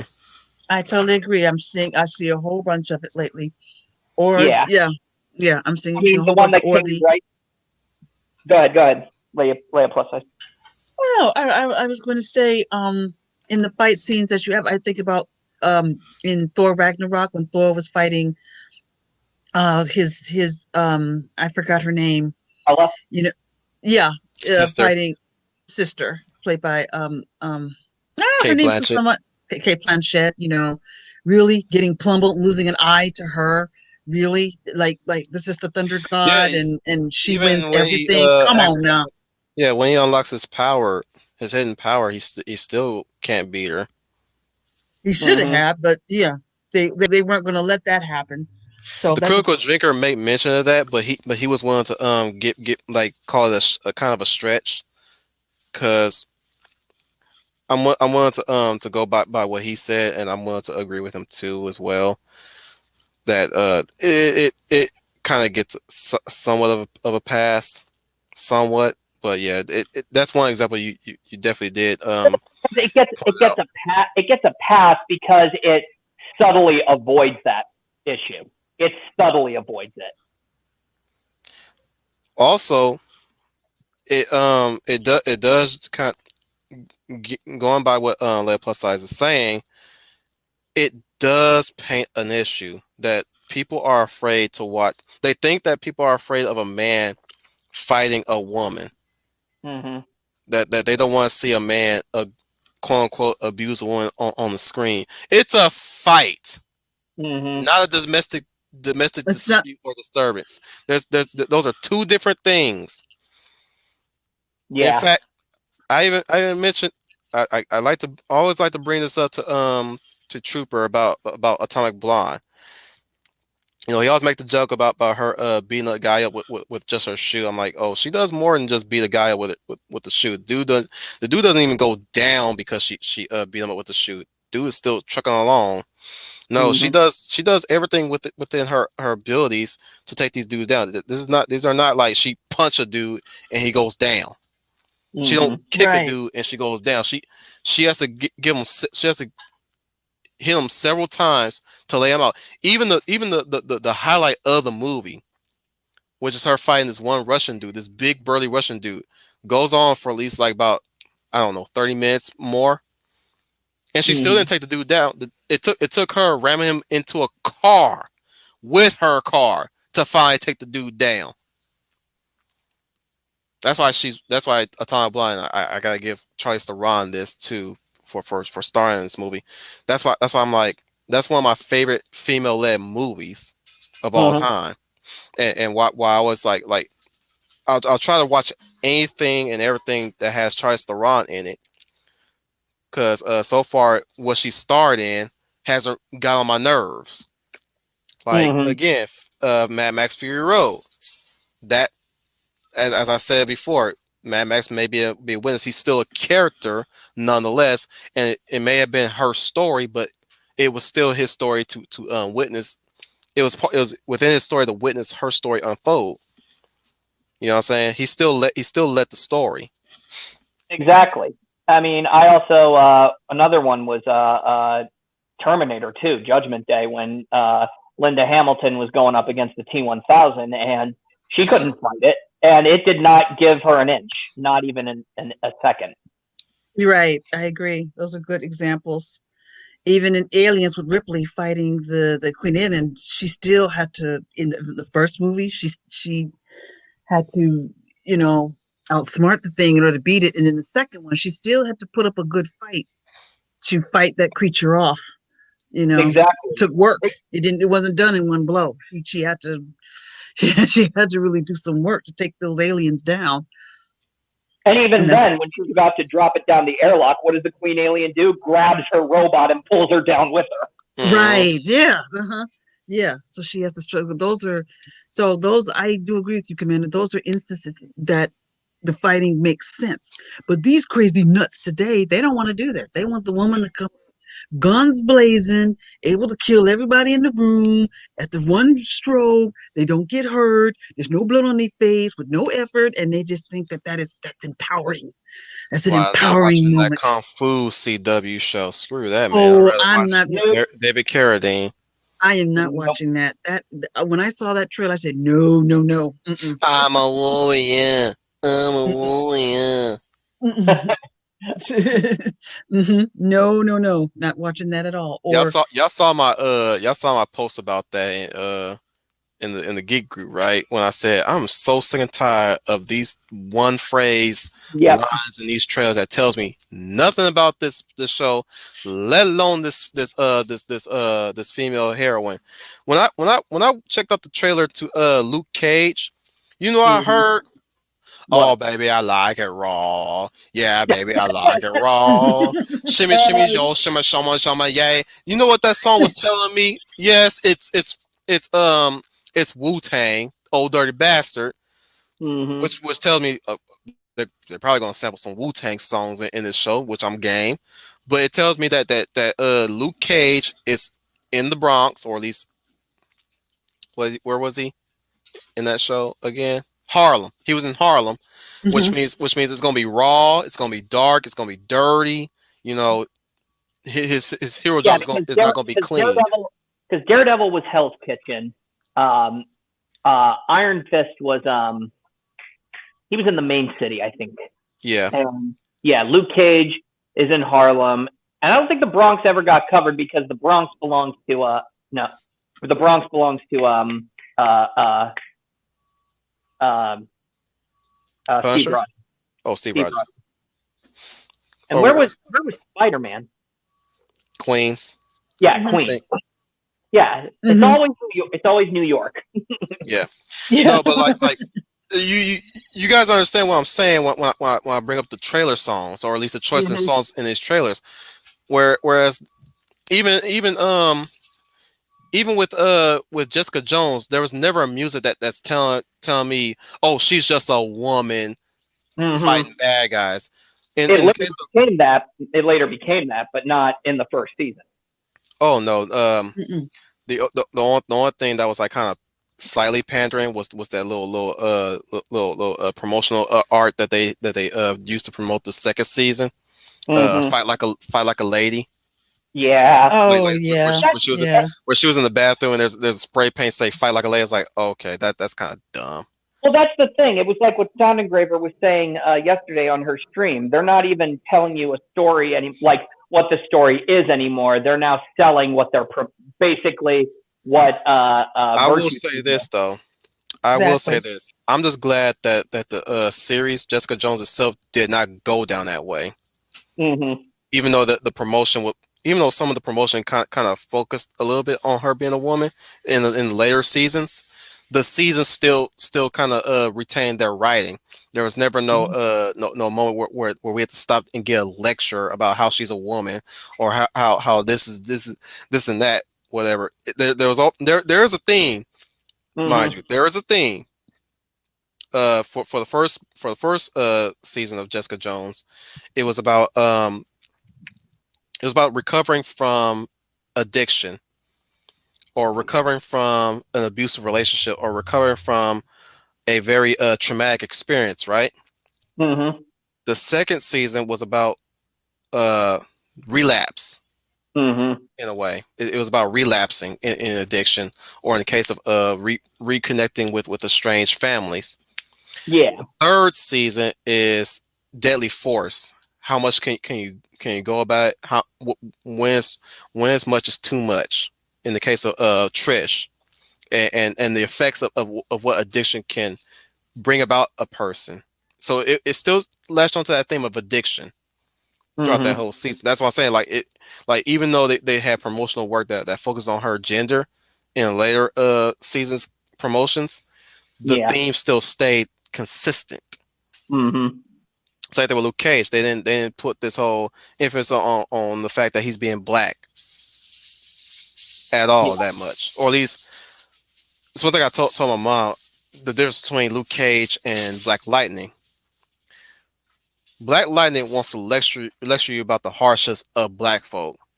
Mm-hmm. Luke Cage educates you on what we can achieve as black folk. Yeah. It actually it actually also may I also add before I'm sorry guys I don't mean to go on a tirade here but I Yeah. want to add that Fine. That's fine. but I told her this too as well. I said one thing I love about Luke Cage is that it's not afraid to critique the failings of black folk, Mm-hmm. which is I noticed that in Black Lightning, but it's only done by one character, and that Yeah. was the bad guy, sadly. Whereas in Luke Cage, you got it from both fronts. You got it from the heroes, you got it from the side characters, you get it from the villains. The whole show is a big major critique on black folk and history of black folk. There's always a history talk on location everywhere. That oh my goodness, I want to get that movie. I want to get that on DVD. Luke Cage.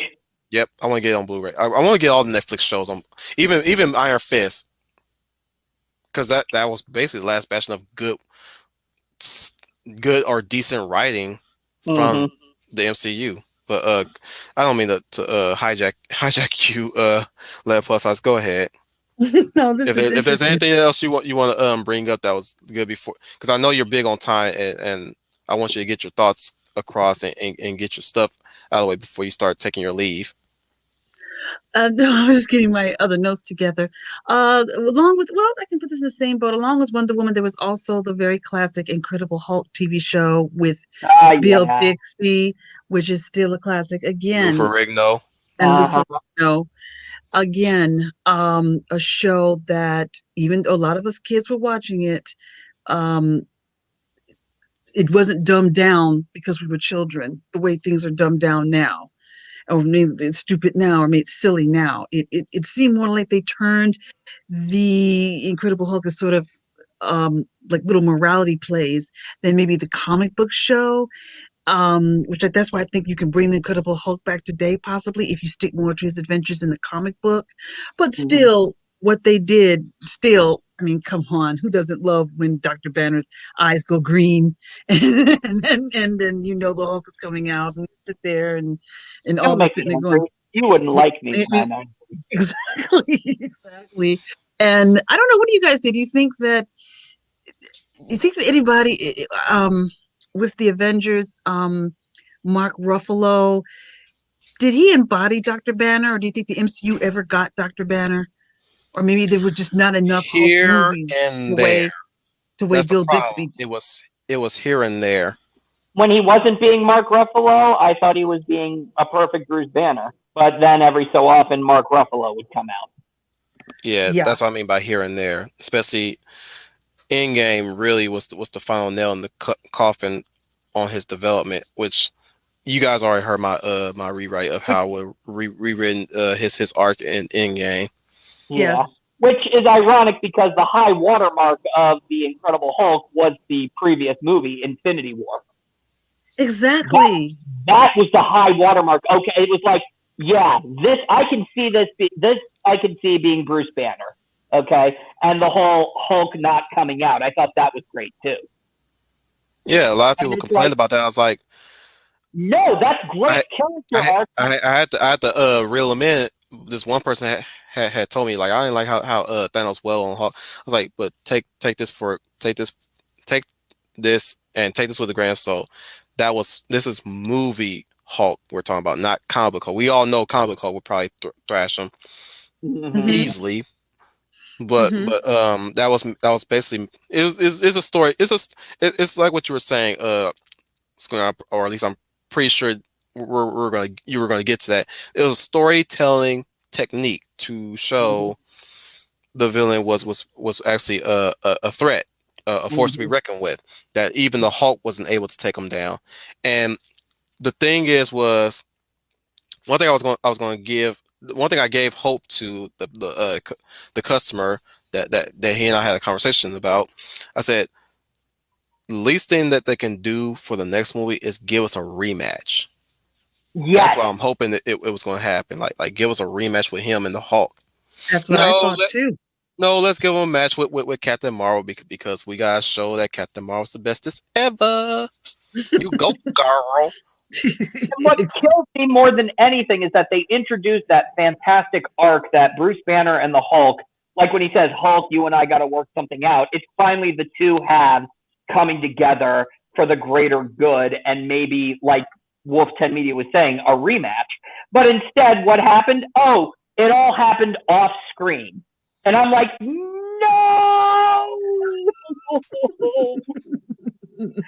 You almost sound like Luke No! Skywalker there.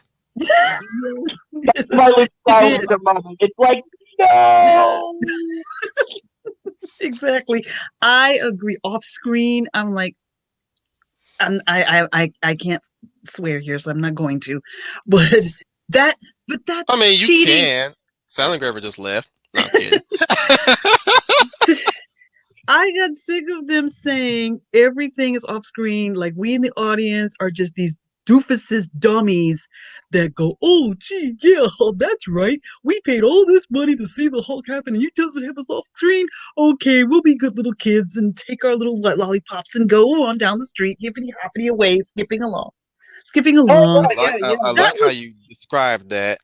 Yeah, we'll Nice. take our, you know what? Yeah, exactly. We're going to take our, little tears and our lollipops and we'll leave right over to their house and beat them to death with that lollipop and say, what the heck were you thinking? exactly. You don't leave that off screen. That is taking your audience for granted. That is insulting your Like I said, I audience. would have left Bruce as he was, human-ish in his form, and we resolve it at the penultimate end, where Mm-hmm. again Hulk on the same wavelength as Bruce don't want to die. He's afraid, but he Mm-hmm. don't want to die because if Bruce die, he dies. which was really interesting. The fact that he's willing to let Banner die in that instance against I've seen what's his name called Obsidian Mm-hmm. in Infinity War, which I'm not going to get into that because we can go all day about that. But like I said, like the moment when Thanos is ready to punch Bruce, even though Bruce is stepping up to Thanos with such bravery, so stunning and brave to stand up to Thanos like that. No I'm kidding, but he has he's basically monologuing to Hulk as if this is going to be his last sacred rites or his last words before passing because he knows he's not gonna be able to beat Thanos as he is, but he's still gonna take him on anyways. And like I said, you cut to Thanos fist flying right towards Bruce, but it doesn't show where it shows Bruce off screen, but a green fist catches his fist, Mm-hmm. and that's where we get Hulk back because Hulk is Yeah. not. That's where Hulk actually sees Bruce as an equal because even though he's puny Banner, I even he's love that. I he's would even still gonna love. stand up. I even would love the idea that he's not reading his last rites to the Hulk, but instead saying, hey Hulk, I may be puny and weaker than you, but at least I'm standing up to fight for what I believe in. So in the end, if this is how we're going to die, I'm stronger than you. Hmm. And the Hulk would not take that sitting down. No puny Banner. Exactly. I was just curious to ask because I felt the same way as you, Commander. I felt there were parts where Ruffalo, I saw the Bruce Banner. I grew up watching with Bill Bixby. That Bill Bixby developed so well. I'm going to give Bill Bixby a lot of credit for how he handled the Bruce Banner part of the Hulk, and then you had Lou Ferrigno. But then there were Mhm. times when, like you said, Mark Ruffalo would come out, and I did see Bruce Banner. So I agree with you guys. It was up and down with me. There were moments when he was there, and then there were moments when you're not getting Ruffalo. You're not getting this character. Maybe you should have watched a few episodes of Bill Bixby to kind of see, who this guy is supposed to be, because that's the guy that, that's what we wanted to see, because, Bill Bixby understood Bruce Banner part. He understood that part. And almost a little bit, I'm almost a little sad correct my memory, his eyes never went green, did they? In the movie with They're not Mark supposed Ruffalo. to technically. They're not? Okay. I They thought only. it would be I cute. think the only time they do is when he goes World Breaker Hulk. But I think in the Edward Norton version he did. That was a tribute though to the Lou Ferrigno and Bill Bixby one. When he I kind of is just when he first transforms, it cuts right to Bruce's eyes, and his eyes turn green. I kind of glad he did that though. Yeah. And maybe it's me being sentimental, but I like that he left that little part in there of him, of that signal, because when we were kids we always took that as a signal, as here it comes. mhm. Yeah, even So the animated Hulk cartoon, there were times his eyes went green. because in the movie he just went CGI, and which is Mm-hmm. okay, but I would have liked maybe for Natasha to just see, that the eyes go green, that, really see it up front, and hear it, that here it comes before the CGI pops up. But that's just me. Maybe it's a little Yeah, nitpick, but I wouldn't mind a little bit and of that in there. That for would his be fine. faults, I will give Josh Whedon this one in the first Avengers when Hulk first transformed. I a chill went down my spine. He I agree he with he, you on that. Yes, he turned that scene into a horror flick. And it was great too because of the context in which it was, is because what happened right before they fell through the platform and got hurt. The Hulk learned of a betrayal, and of course that made him, So already he's in a vulnerable area, and then they Your fall. life. Yep, exactly. And then exactly. that was awesome. I That that was agree with. that made me jump when he did that. When he shout "Your life," and you got his eyes. Sorry, I didn't mean to cut you off there, Leia plus size by the way, but I like I just like how the shadow that old school kind of 90s shadow over that light illuminate over your eyes. I like Yeah. that. Go ahead, Leia. I'm sorry. I was going to say, despite not seeing the eyes go green, I agree with you and Scooney. I did love that moment. That's one of the best moments in the film when he does Hulk out. And it's not cartoonish; it's quite scary. I'm Hmm. like you, As it's Commander. I supposed to kind of be. jumped too. Yeah, it's supposed to be because that is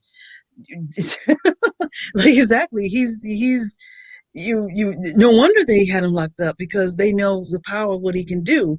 So I like that a lot, and so I do agree with you both on that. Just, even though I said my little thing with the eyes, I agree with you that moment. It did. I even jumped a little in my seat when that happened, and that really worked in there. And I always said same thing about the Winter Soldier TV show. I said, you guys, you're not you're supposed to be scared of this guy. You don't want this guy to be in full Winter Soldier mode because he's scary when he's Hmm. like that. And the TV show is missing that. But I'll digress. But I'm just saying, well, little of that was in Civil War when um, Nemo put the code back in his head, and which I do love that part. Where it's the scene Yeah. where Hmm. he's saying the words, and he's so powerful. He breaks this jail. He breaks this jail that he's in, and Yeah. I said, that's perfect. That's who he's Even supposed to be. Sam was barely able to hold his own against him, Exactly. Hmm. Yeah. but he tried though. He tried. Yes, he tried. But then again, who's the only person that can hold him back? And Rogers, but I think he threw Rogers down an elevator shaft. Yeah, But that was a unique. I gotta give the Russo brothers on this one. That was a unique choice for him to do that. Like like it's like the Winter Soldier remembers fighting Captain America, and immediately his first thought is to chuck him down an elevator shaft. Hmm. Like Yeah. just get him out of there. Yep. He's not. Quick takedown before you can become a problem. Because he's got Better to get go out of and there. be distracted. His first thought is to escape. So he's not gonna just sit around and just like have fun welling out on people. Same thing Mm. with Black Panther, Agent 13 or Sharon Carter as we like to call her, mhm. or even the Black Widow. He's gonna get him out of the way and get out of there. He's not out there to have a punch out match Nope. It- specifically. yeah. That but like what long story short is what I'm trying to convey here is the fact that that signifier when he throws Steve down that elevator shaft is telling you something. He's trying to escape. He's not out there to kill people yet. Oh, good call. Yeah. Yeah, I kind of got that. I thought it was he didn't want to deal with Steve because he knows Steve is his equal and he won't win that fight. Hmm. So let me just find some way to, as you just said, knock him out. So then I can I can try to escape, which he tries to, but then True. Steve runs He out and never. pulls Yeah, you're right. I agree with. Yeah, sorry, didn't mean to cut you off, Leia plus size. But it's true what he's saying because if you really watch the scene, he's not fighting to beat any of the characters. He's only fighting them because they're trying to fight him. Oh, oh yeah, that's a good They're way in of the putting way. it. Yeah, Yeah. exactly. That's a good way of putting it. Yeah. I mean, Tony couldn't even take him down at that particular moment. He So tried. he tried. It's tried. Tried is the good word. Okay, can we Good all word. admit it though? We all would like that watch that Tony had. I agree with you. Yeah. I'm still like reeling over Yes. the Yes. mechanizations of all that. I'm like you. I don't know how it happened, but it looks so cool when it did. The camera shakes so much. I'm like I don't have the technology, or at least I don't have the movie on hand to actually slow it down to see it meticulously cover up his hand like that. Hmm. But it was so cool when he did. And Yeah. the thing is, when you guys see he's trying to get away, he really does it because then Steve pops up and goes out there and chases after him and pulls down the helicopter. So, but he's still, but he's still trying to seem like trying to get away. But interesting Must how that ended. resist teasing. Must resist teasing. I opened up now you know I'm not going to forget a moment like that. Yep. A glorious, glorious, masculine of the pure strength and beauty of the male physique that should be featured on film, ever, never to be matched in 1,000 years from now. You know, I cannot let that. That's funny how you said must resist teasing. Because you know me, Yes. when you bring up moments like that, I'm like, oh, this she's making it too easy for me to tease her. Making it too easy. It's like, why would you do this with Scooney? Because he doesn't make it easy. And you're never around when I do tease him. I'm still real about the fact that when we had this conversation, what 2 weeks ago, I asked you, "Are you blushing now, Leia?" Yeah. And I one of said, That's the go. That's gonna be my one of the go-to tease right there. I think I'm gonna keep that. I think you're gonna appreciate that one too. okay. I was going to say, Scooty doesn't taste because he knows. So he doesn't yeah, go there with me and Steve I don't Rogers. go I don't go there. That's Wolf But Tan's specialty because because I can do it and get away with it in a way. I'm just Yeah. saying, I always attribute it to, boys will be boys, and this is the moment. Girls will be girls. I figure it evens out. Yep. Yeah. Yeah. See? Scooty gets it. Good for him. Well, he is an alien fish that lives underneath the I'm uh, not an uh But alien. I'm a government experiment. you're yeah you're all the above. You're Gonzo. Yeah. We don't know what the heck you are. but he is understanding human behavior. So, Scooty, you're getting more, despite your government experiment under the water, sea, wherever you're at, you're understanding us human beings. So don't let me tell you you're one close to gaining your humanity back because you get it. He's the John Jones of our group. Yes. Yes, that's what I was thinking. Yep, that's where he gets it at. But anyway, back to what I was saying. I just wanted to bring up that question about the Hulk. I was just curious on that since I'm Hmm. making it up. Now, moving into this is getting pretty late, but I'm moving into the 80s. I say my top three favorite shows would be Knight Rider, The A Team, and Miami Vice are my three shows from the 1980s. Those are my I want the talking car. This Knight Rider. Yes. Oh, that was the show back in the day. It came on a Friday night. We loved it. That's the best thing. 18 was on a weekday, but Miami Vice and Knight Rider were on the same Friday night. Back then, Friday night was great television because Knight Rider would come on first and Miami Vice would follow. And classic TV shows. I am shocked there is no Knight Rider movie. I thought for God they were going to do that one, but Oh, they. please, are you kidding me? Nobody can out hassle the Hawk. They did a good job de-aging him and the Guardians too. Yeah, Yeah. they did. Yeah, they did. They did a good job de-aging him. That was fun. But I agree with you, Scooney. I think they just won't touch the Hoff. I said, well, I'm surprised nobody has done Knight Rider yet. I swear to God, I thought it was coming. We will I not I talk think about it's probably the attempted 2008 reboot that they was proposing. no, we won't talk yeah. about that one. No. Although I worry about the remake if they're ever going to do a remake of Knight Rider, they're probably going to create an awkward scene where he's got to look in the trunk of the car, and the car is going to say, "Can you maybe hurry up? I feel very uncomfortable." I'm laughing, but I believe you're right. I'm laughing and believe you're right. Now, I will say there was like a spiritual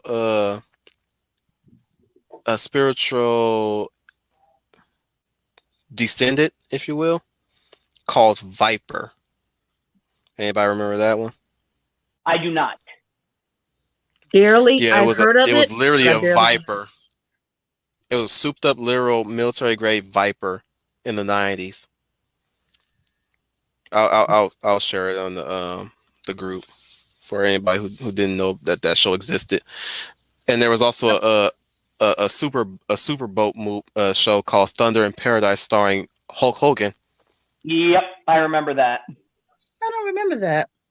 It I was don't remember only that. one season of pure. Well, okay, I'm going to try my best impression. Unadulterated masculinity. Yes, unadulterated masculinity, testosterone fuel, manliness. And And I was okay with that. There was a lot of shows like that back in the 80s, but didn't bother me. and who could not 80s forget was embodiment of manliness. and who could not forget the Renegade? Oh, Wow, okay, wow, I know that. wow, The wow, Renegade. wow, wow, wow, wow. I'm Well, listening off my you know, I'm listening off my stuff for Leia Plus size before she head out. yeah. Shows like Okay, that you I go enjoyed ahead. that. You know, Now I remember Airwolf. I don't know if anybody remembers yeah, Airwolf. that's one thing that slipped I me remember by. Airwolf. Yeah, I watched that one. Had that great theme song at the beginning, and Yeah, then and I liked the helicopter. So I remember. I mean, the helicopter didn't talk, but it was a state of the art. they really was in love with turning all kind of mundane vehicles into super weapons, didn't they? Mm-hmm. Which was not bad. Truth be told, was not bad. And what I want to think also about the last one I listed was Miami Vice. The reason I bring that up is because Miami Vice, first of all, back in the day, MTV was a big influence on television. When MTV, believe it or not, used to play music videos, I know I used to watch it all the time. And Miami Vice did a good job of blending music with storytelling. They really Oh, did a good job it was of. truly fantastic. What did you say? I'm sorry. What was that? It was truly fantastic. Yes, right. I absolutely agree. The Rat, I think that show is a classic. I have it on DVD. I have the series. You betcha, because one of my favorite shows is they were good at like I said, blending music with storytelling and how the music enhanced the story. They don't know how to do that now. It's like the music is just there and it's loud. Crockett had his Oh own. yeah. Hans Zimmer was just a master at what he did because Crockett had his theme. Tubbs had his theme when Tubbs was on camera. He had his theme, and then Crockett had his theme when he was on camera, and then you had the rest of the soundtrack. And to me, it was a great show because here you had again two cops from two different worlds. You had Sonny Crockett, white, lives in Miami, and Ricardo Tubbs, black from New York. But their race was never an issue in their friendship. There was never an episode where Crockett, I'm the black guy, so I know more than you, or Crockett, well, I'm the white guy, or I know more than you, or I'm better, or Crockett dumbing Crockett down to make Ricardo look cool. Ricardo was the Mhm. ladies' man, of course, but that didn't dumb down Sonny Crockett, and they didn't dumb Speaking of down. cop shows, uh, do you have you heard of New York Undercover? Yes, Mm-hmm. mm-hmm, yes. Now that was my show. But continue what you were saying. I just wanted to, like I said, I just want to name a few of my shows for Leia Plus Size to dig into before she starts heading out. That was a good one too, but I think now they try to bring that formula back, and they don't. And then again, I tell people the Falcon and the Winter Soldier, but after that, that's what they should be. They should be what Miami Vice is, but they're not Mhm. because there was Oh no man, silliness. man, that would have been awesome. Or you New York Undercover. Well, Yes. but yeah, but exactly. I mean, they were able to show what was it in Guardians of the Galaxy, especially with the music. You could totally blend current music with Falcon and Winter Soldier. In fact, that's an improvement right there. See, well, plus you should have been in charge of that show. Hmm. Yeah, exactly. Thank you. That's exactly. And somebody made a comment. Yep. And the chief of police was Latino, Edward H. Olmos, who was brilliant on that show because I loved how cool he was. He was stern, but he wasn't the typical angry black chief because Mm-hmm. with Edward James Olmos as Castillo, he could make his point just by looking at you. He didn't have to yell at you. He could just say a few words and he Yeah, would get his nobody point talked in across. argument. Mm-hmm. Yes, yeah. He could say a few words and they got the point. So I thought he was a good balance to the other two characters because Castillo was not the stereotypical angry cop you see now. Like someone said in the comment, you had a white cop, you had a black cop, you had a Latino, and their boss, their chief was of police was Latino. So I don't buy into this garbage about this representation. That show had it right there, but nobody was talked down upon. And then, like you Even said, New York Undercover had that going for it. Mm-hmm. oh yeah, same thing. All those shows did very well. Now going into the '90s, my list is pretty much similar to Schooner as far as the cartoons were concerned, and that was the DC cartoons, Batman the Animated Series, of course the X-Men. The X-Men cartoon, and I talked about this earlier, so I want to stay on it, but that X-Men cartoon just changed everything. The way I think going into superhero cartoons was made real popular one, classic to this day. The Batman animated series, the Superman animated series, and I did like Tales from the Crypt on HBO. I was a Ah, fan of that Tales as from the Crypt. yes, yes. I Tales. remember watching that. I think on Fox 11. Yeah, I love Tales from the Crypt. It was so successful they even spawned a cartoon series, I Tales was from about the to mention that actually. Hmm. Tales from the Crypt Keeper. Right. I enjoyed that show a lot. I really did. That was a great on Speaking of HBO. horror themed shows, have you, any of you Mm-hmm. guys heard of Bone Chillers? I No. no, Let I me. have, but I can't remember it right now. It's kind of like a It was also stuff of my nightmares too. It was very creepy in its own way. But it was on ABC next to Mighty Ducks and Goliath Chronicles, Oh, and really? it was basically Saved by the Bell.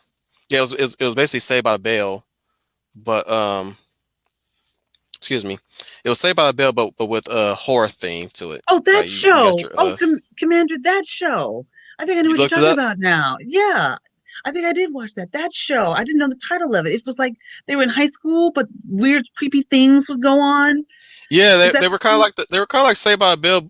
If Saved by the Bell and Scooby Doo had intermingled in a It was way. that Interesting uh, comparison. I'm gonna share everybody the intro in the chat while for we're staying while we're staying and on I'll horror, go ahead. in the '90s, I was a fan of Buffy the Vampire Slayer, the TV show. I was a fan of that show. I liked the Buffy Yeah, character. who Like I wasn't really? said, I did the first Yep. 3 seasons. Then after the fourth season, the show started to go down. But the Yep. first 4 seasons where she was in high school, I liked every moment of that show because my sister always teased me and said, "Yeah, if you're the horror, yeah, you, she said, "You're more of a Buffy girl than somebody spooky." And I said, "Well, that's cool because I think I get to fight the bad guys and save my hot vampire boyfriend. So what more can a girl ask for?" And so I really did. I thought Sarah Michelle Gellar was great in that show. Mm-hmm. Um, I thought Spoonie disappeared. It was Sarah Michelle Gellar He was came great in back. it. Oh, I'm okay. here. I'm here. Oh, great. I was trying to think of some standout episodes, but one of my favorite episodes was in season 2. It was a two-parter called "What's My Line?" And in that one, um, another Slayer comes up, another Slayer from Jamaica or the island or something, and to Oh, replace, Kendra. yeah, Kendra, yeah, Kendra had showed up to replace her because um, Buffy was still struggling or coming to accept who she was. And there's one episode where she finds out that Spike had captured Angel, was about to hurt Angel. And I love when she says, and she first she's calm, but then when they say they have a boyfriend, she gets mad. She's like, "Oh, that is it. Spike is going down. You can send assassins after me and kill me, whatever, but nobody messes with my boyfriend." So I'm going out to Mhm. find and get my boyfriend. So I really like that episode. But that was a really Josh Whedon did a good job with that character. And then of course you have also the X Files, and Mm-hmm. there was Star Trek: The Next Generation. I did now. I'm not a Trek person like most people are. I'm more of a Star Wars girl, but I did enjoy Star Trek: The Next Generation. Right. I was not into Star Trek DS9. I know a lot of Trekkies like that, but I was not into that at all. And What? I'm sorry. I'm sorry, It's okay. Commander. I'm just You know, that teasing. brings I'm me, just you know, teasing. that's just hilarious because it brings me back to, I hate to talk about me, but that brings me back to when I was growing up. I grew up in a house divided. It was Star Wars with my mom, Star Trek with my dad. So I got like the best of both worlds there. Yeah, you got the best of both worlds. Yeah, you did.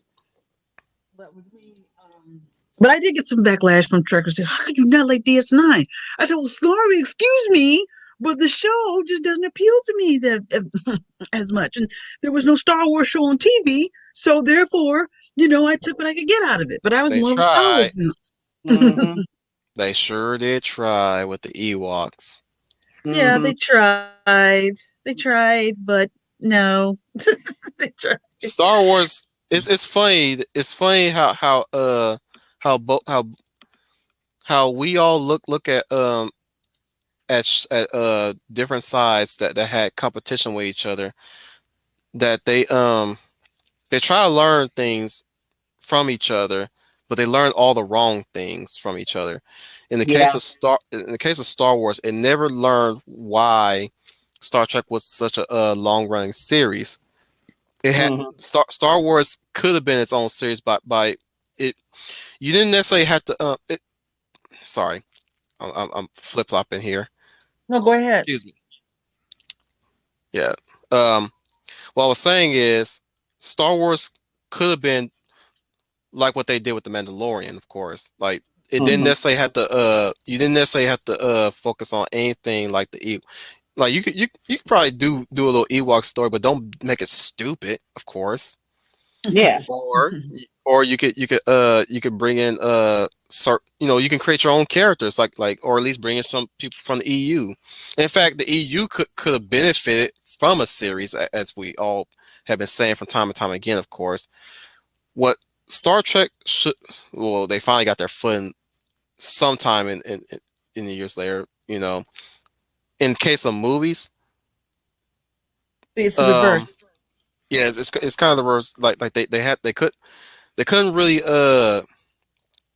expand that much on their philosophical aspect to the series that Mm-hmm. much.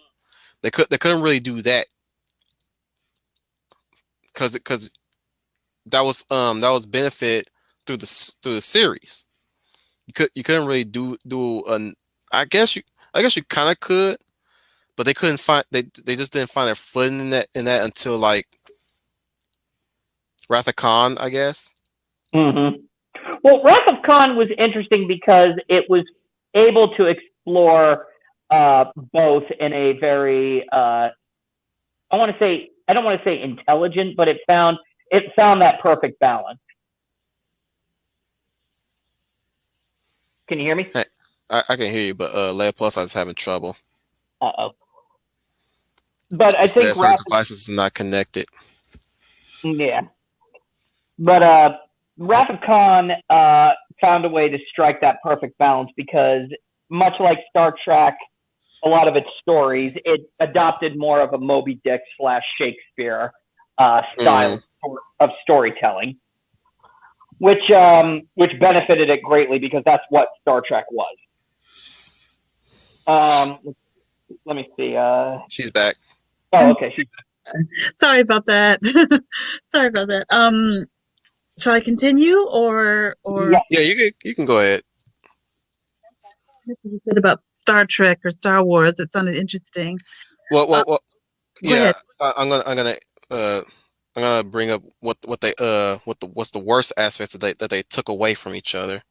In the case of Star Wars, when it came to shows, they took the wrong aspects of what Star Trek was going for. In a way, they couldn't figure out where they were going to take their stories afterwards, and even then, they were just now starting to find their footing with the series, like the Mandalorian, or in the case of animation, Clone Wars, stuff Mm-hmm. like that. Where Star Trek took the wrong aspects from Star Wars was explosions, and more explosions, and treat a captain like a Jedi, Mm-hmm. and try to expand upon leadership and like no, Yeah, my dad no, hated the Abrams verse. He basically said to me after we left the theater from Into Darkness, he goes, This isn't Star Trek. This is Star Wars. Hmm. And you probably say the same thing with the Mandalorian in a way. Hmm. Exactly. Yeah, I agree with you.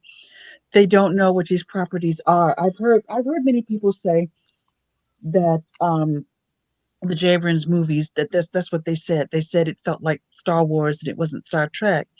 And for Star Wars, And apparently, now that we learn now, he don't even know how to do Star Wars right. No. we see that clearly. It's such a garbled mess, and it's because it's in the hands. First of all, they're under the power of the Wicked Witch of the West, which is Mhm. Kathleen Kennedy. So they're under that wicked queen, that evil goblin's power. So she's delusional, thinking she can be Speaking of so wicked she's witches, not. you make me think of Eveline. You can evil. Not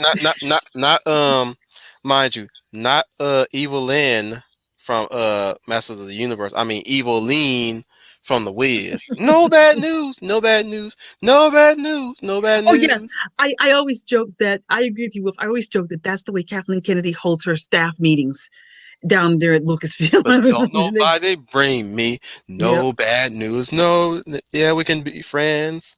We can get along together. But all I ask you is that you don't bring me no bad news. I'm paraphrasing that song. It's been a That's while. the that's the way she runs the looks like a sweatshop. That's exactly the I way Yeah. she runs it. That's I how she only runs know it right only now. songs I can kind of sing partially by heart is "You Can't Win," and the one I can sing completely from word for word from beginning to end, "Mean Old Lion." That's it. That's it. But I'm gonna tell you Imagine one all thing. the. I could just I'm gonna imagine all the employees at Lucasfilm just going like,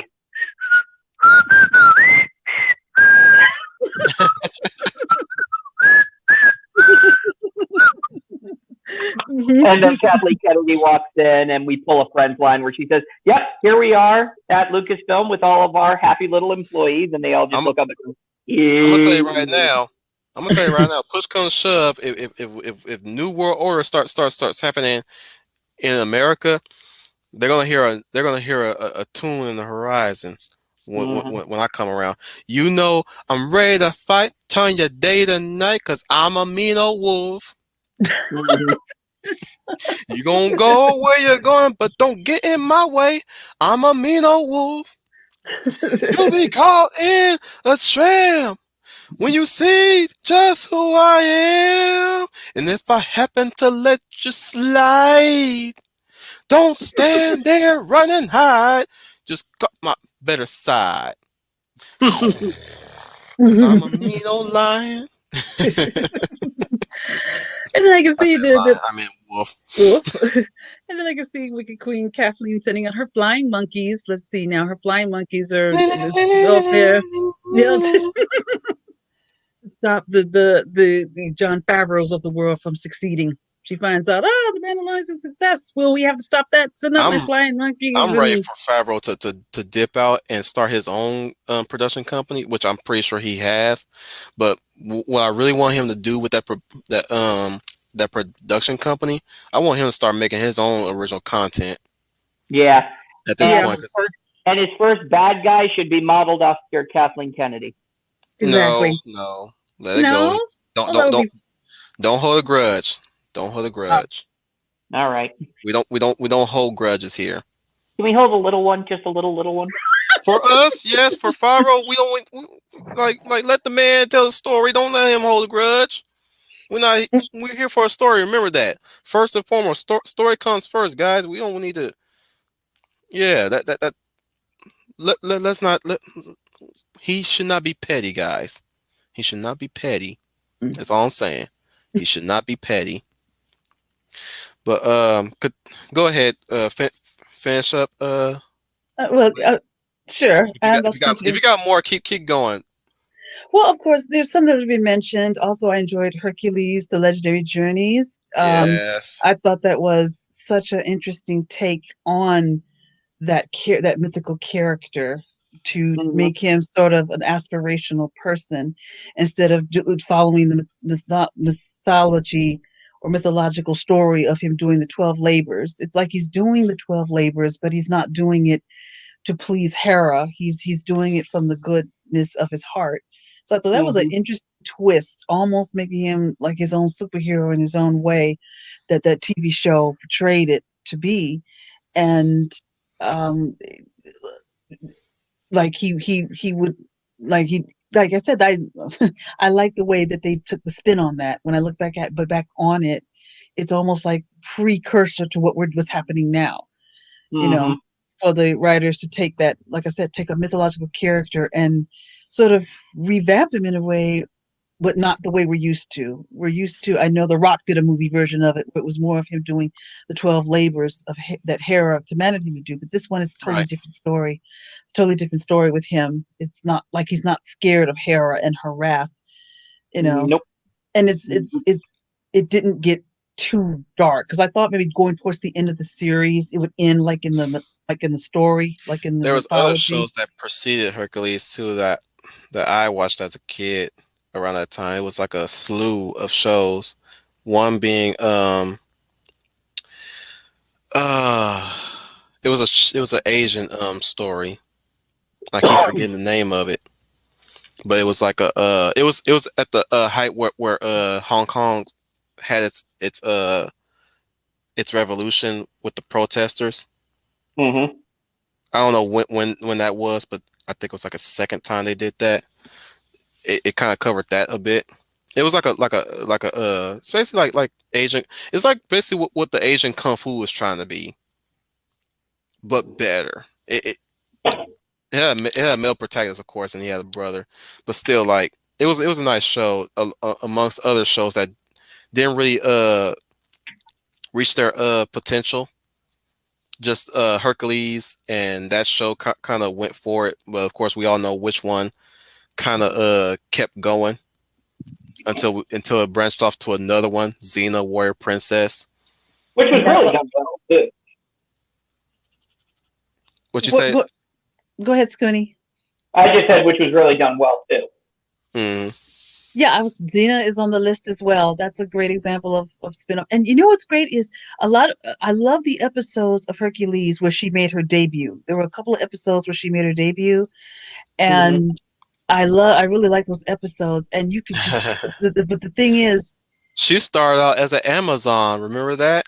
yeah, Mm-hmm. I remember Yeah. she did. She started off as an Amazon. But She see was that first Amazon that said, "Looky here, ladies, we have Hercules with us. We have a real man." She was If I mock. remember, She yeah. was saying in a mocking tone, and she was a redhead. Mhm. I also thought it was kind of funny that Lucy Lawless actually appeared in an episode of Hercules before she became Xena. And right after Xena started taking off and becoming popular, they decided to kill off Lucy Lawless's other character that she was playing. She was married to a centaur, I believe. Yeah, Yeah. Yeah. Yep, they did. Yep, you're right about that. And see, the thing is, what made it work is that Lawless, you believed her in that role. You have Mm-hmm. some actresses today that you look at them like, ain't no way I believe you are a warrior princess. But you really believed her in that role. I think she really was the first like female action star on television that you believe she could do it. And I think she did. She trained in swords and she talked about all this stuff, but she trained in using a sword and the fighting skills and everything she had to need. But I think what made it work was her, and Mm-hmm. she made it believable that she could really punch you, but she could really take you in a fight. Not a lot of actresses can do that day because they're just casting anybody. But I think one thing, if you're going to be a female action star, you got to be believable. Because I know there's one episode, I think it was called The Gauntlet, where she had to walk through this line and take these yeah. punches. Yeah, she had to take these punches from her army, and she had to take it. No, what was the saying between her men? No man has ever walked through the gauntlet. Right. Yeah. Yep. Right Who to it.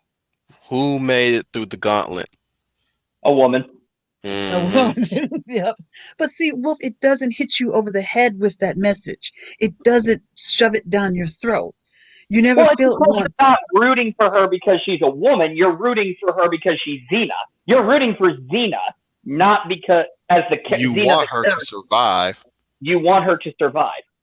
Exactly. And that's what made it work. And that's what they're missing today. Because Mm-hmm. now they look at Xena and they're looking at Xena for all the wrong reasons. It's not because she's a woman, it's because of who she is as a person. And like you said, you wanted her to survive and you wanted her to make it, you wanted her to succeed, and you wanted her to do good at whatever task that they adventures that they even gave her, even when she's tempted back into being a baddie by Ares, who tries to pull her back in to be her old self again. All these struggles So she that had to. actor who played Ares was really good, and it's a shame he passed away. I so agree with you, Scooney. I hate the fact he passed away because I always ask people if he was still alive, how would he work in Wonder Woman as Ares? Oh, he Because would that have been Ares, amazing. I think he would have been. I think he would have nailed it completely because the dude Mm-hmm. they got in that Wonder Woman movie, man, he sucked really bad. Ain't no way I believe that he was. No, no way. That's basically that's Professor Lupin Lionheart from Harry Potter. Exactly because see, Not Lionheart, Professor Lupin. Wait a minute. The bad guy's Professor Lupin? because see, if you think about it, in the episodes, look at the episodes where he's trying to tempt Xena back in versus what this British dude is doing in the Wonder Woman film. I had Mm-hmm. found Ares on the TV show more convincing, Start yet talking and make it look good. Mm-hmm. more convincing and more of a threat than the Yeah. guy they used in the movie. Because the guy they used on the Xena show looked like he could take Chris P. one. Said his He, name, Kevin Smith. Kevin Smith was just No brilliant in relation. No yeah. relation. Exactly, because that was the problem I had with the Gal Gadot Wonder Woman movie. It was that this Ares was he's playing it more like the devil than the god of war. There you go. Yeah. That was it right there. There you go, right there. And Kevin Smith played him as and I like that he was also seductive because the writers wanted to show that power and being a leader. And Violet can also be can be seductive to want to Mm-hmm. have power and to want to be She violent. slept with the god of war and can still kick his ass. Exactly.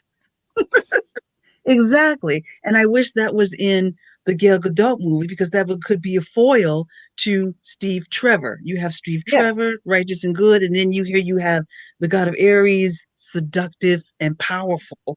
And that's a very powerful force. The yin and Immaculate too. yeah, and immaculate. So I can Yeah, see Kevin him and Smith. I gotta say, I'm sorry, Leia. go ahead. I gotta say, I'll only admit this. I'll go gay for that man. I'm just saying, the man was sexy. Yeah, man was sexy. Every time I look him up, I'm like, dang. If that's one I think this is my first gay crush of It's all okay. time. My best gay crush of all time, next to Boreas. Remember Boreas? Mm-hmm. Yes. Xena's lover, Boreas. Oh my Oh goodness, that yes. man.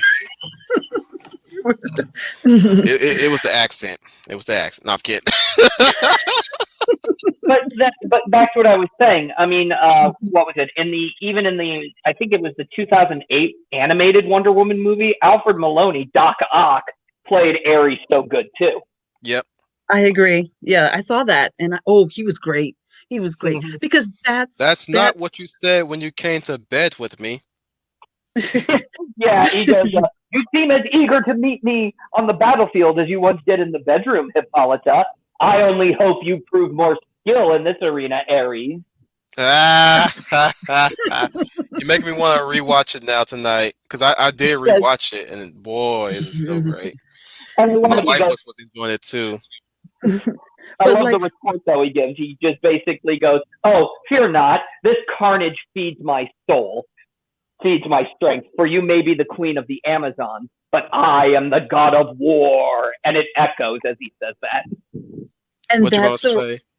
that it Scooney, that's the way Ares should be. Because if you watch the Gal Gadot movie, the way Hippolyta talks about Ares, you really because there's also this fear of him coming back. You really imagine this guy like Kevin Smith and Xena. That is this formidable force that we should really be shaking about because he can really cause some damage. And that's what we should have got in the film. Because I was talking to my sister. I said, "Girl, I told her the Ares from Xena would have rocked." She said, "No, he wouldn't." I said, "Yes, he would because you're not understanding who Ares is." And I like how Scooney just described it as not playing him like the devil, but playing like the god of war. So when we come to that scene in the film where Ares explains himself, reveals himself to Wonder Woman, starts explaining the story, I said, "Man, you have no seductive bone in your body." And then I think about on Xena when Ares tries to tempt Xena. And I said, that's what we should have got in the movie. That's what we should have Mm-hmm. got. Because Yep. because I think there's a moment when he first appears where he tells her, all you have to do is call my name and I'll straighten all this out, set you free. And there's a moment when I thought Xena would actually do it because he had almost had her convinced. And Mm-hmm. that's, but he was still powerful. He was seductive, but he very much was a force to reckon with. And, Yeah, I was looking at Melissa's comment here. I think it's about time we start wrapping it up. It's you should, yeah, well, that's basically, yeah, you're right. That's basically, you may have to do a part two to this, yeah, Commander at another time. yeah. Oh yeah, I'm because we still have the live action thing on my list. right. We're definitely gonna cover that. Actually, we Mhm. can that can be next. That's gonna be next Tuesday. I was hoping to hold out for next Tuesday so I can inject a serious topic for Schooner to dive into as well because I would like to hear. Like I said, I don't want to leave you out of the serious topics as well, Schooner. Yeah, Well, you I could, get that, but it's Because okay. I It's said I okay. relegate It's those correct. to Thursday. Mm-hmm. I know I said that, but like I said, I don't want to leave you out of it because again, brilliant stuff comes out of your mouth, man. And same token with Leia Plus Size and Trooper FN 2525. But what you gonna say, Leia Plus Size? Oh, go ahead. I was going to say if you have to on the list and reschedule, that'll be fine.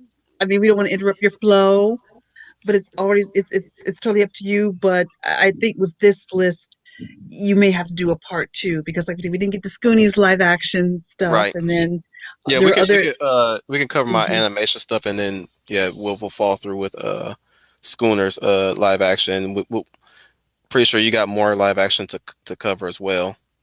Sure, exactly. Yeah, there's other shows that I Fortunately, I will not be didn't get to, but you know attending. what? I'll wait for that in the part two. I'll hold off on that Uh because oh. there's something I know Uh it's oh. going to need some You kind of time. lagging there. Can you hear us? But yes, There's a bit of a can you hear lag. me? Yeah, there's a bit of a lag. Oh, okay. I can hear you guys loud and clear. All right, so there's no lag But I then. was, It fixed itself. uh, but I Oh, well, will hold off on that until I will hold off on that until we do a part two. There are others, but I'm going to right. wait on that, so I'll hold that. Don't worry. So just let everybody know I will not be attending the professor's stream tonight. I have to attend Culture Fortress as always because that is what Match is doing for weekly shows now. Um as far as rewatches concerned and we watches, he might be stopping that. He might be stopping that entirely. I don't know if it ever is going to return to that, but that's on him. That's up to him. But tonight I have to yeah, definitely gotta wrap this up so I can attend that. And again, with that being said, guys, I'd like to thank everybody, even the panel and even in the comments. My goodness, we had a lot of watchers today. It was spiking up to 11, back and forth and 10. I didn't think this was going to bring that. Not that I was looking to boost the numbers or anything. I always like monitoring stuff like this, which lets me know what my audience where my audience is at. Right, guys? Exactly. In fact, I was actually going to say, while as much as these serious topics are important to talk about, I love these fun streams. Yeah, I I'm always like really like trying to find a way to talk about fun stuff because talking about stuff that we dislike is getting, as I said earlier, it's getting tiresome, and Becomes I kind hate of to a be down. a griever. I Yeah. don't want to be always be a griever. So positivity above all else, of course. And I know we tend to talk about the negative stuff too here and there, but that's just that's just natural now. That's kind of like our language now. hmm But I like how, despite the fact that we start off positive, we drift into negative. We find a way to drift back to positive, Hmm. which I always thought, okay, now if more people can do that, that's amazing. Yep. So with that being said, again on repeat, I like to thank everybody for attending, and thank you, Sonic Rare, for that surprise entrance there. Thank you so much for attending and giving a bit of your thoughts as well.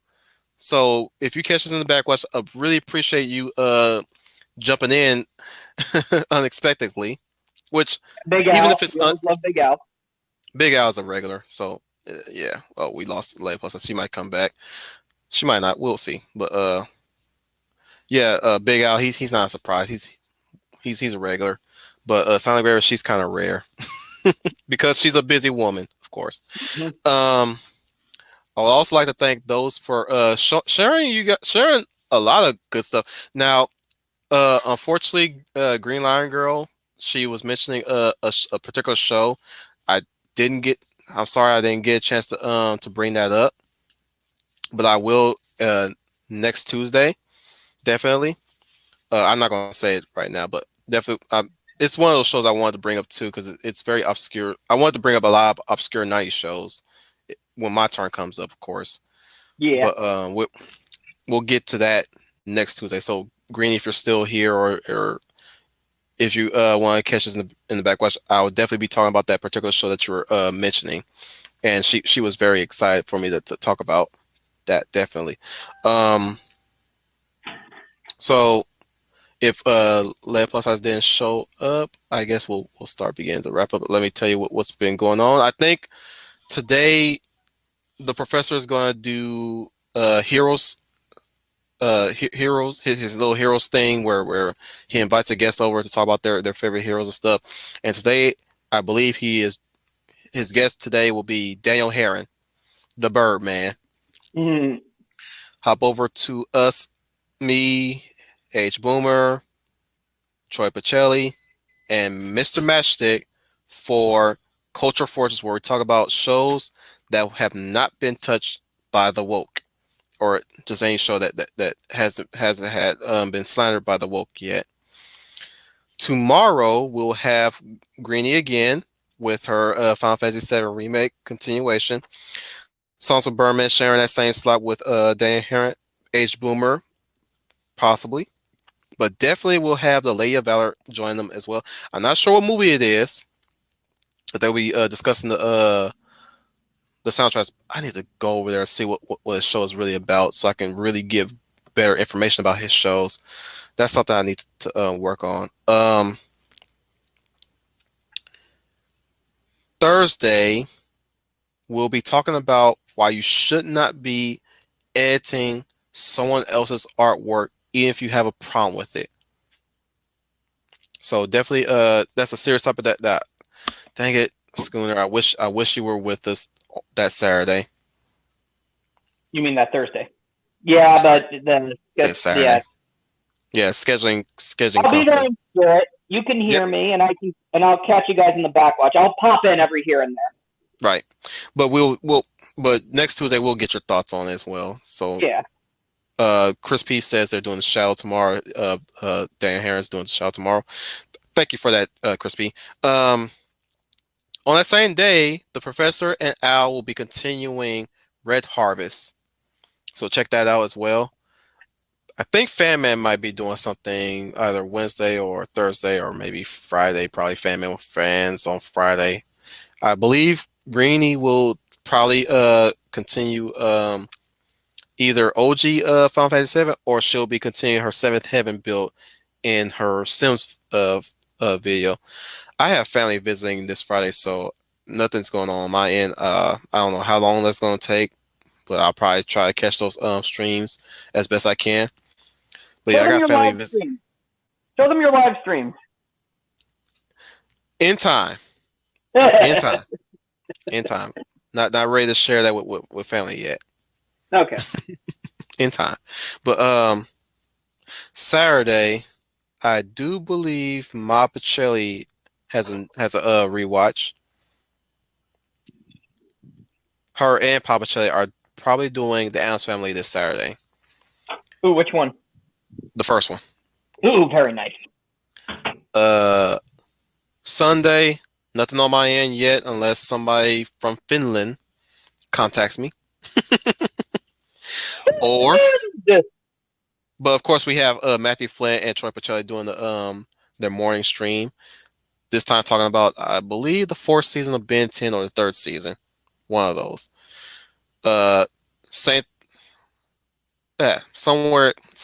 Later on that evening will be the Geeky Geezers, of course. Geeky Geezers has started back since last Sunday. Now they're continuing this Sunday. Nothing for a match unless until further notice until he told me otherwise. But we'll see. Monday will be Monday Night Muse with Sound Engraver. Again, brilliant. Like we've been saying all throughout the stream, that was a brilliant stream she had yesterday.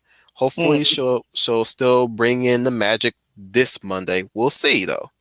We'll I'll tell see. you right now, if she hasn't copyrighted the ice cream metaphor, I'm definitely going to be using it. And the greater, if you're catching this in the rewatch, tell me where to send the royalties. Yep. With that being said, we'll continue the shows that we enjoy next Tuesday. Maybe we'll do a part 3 of representation versus identity validation, or maybe another serious topic that I want to probably cover. It'll come to mind. We'll see. Okay. This Friday the 23rd, I will start back working. So Mm-hmm. I don't know what I'm going back to work to, but we'll see.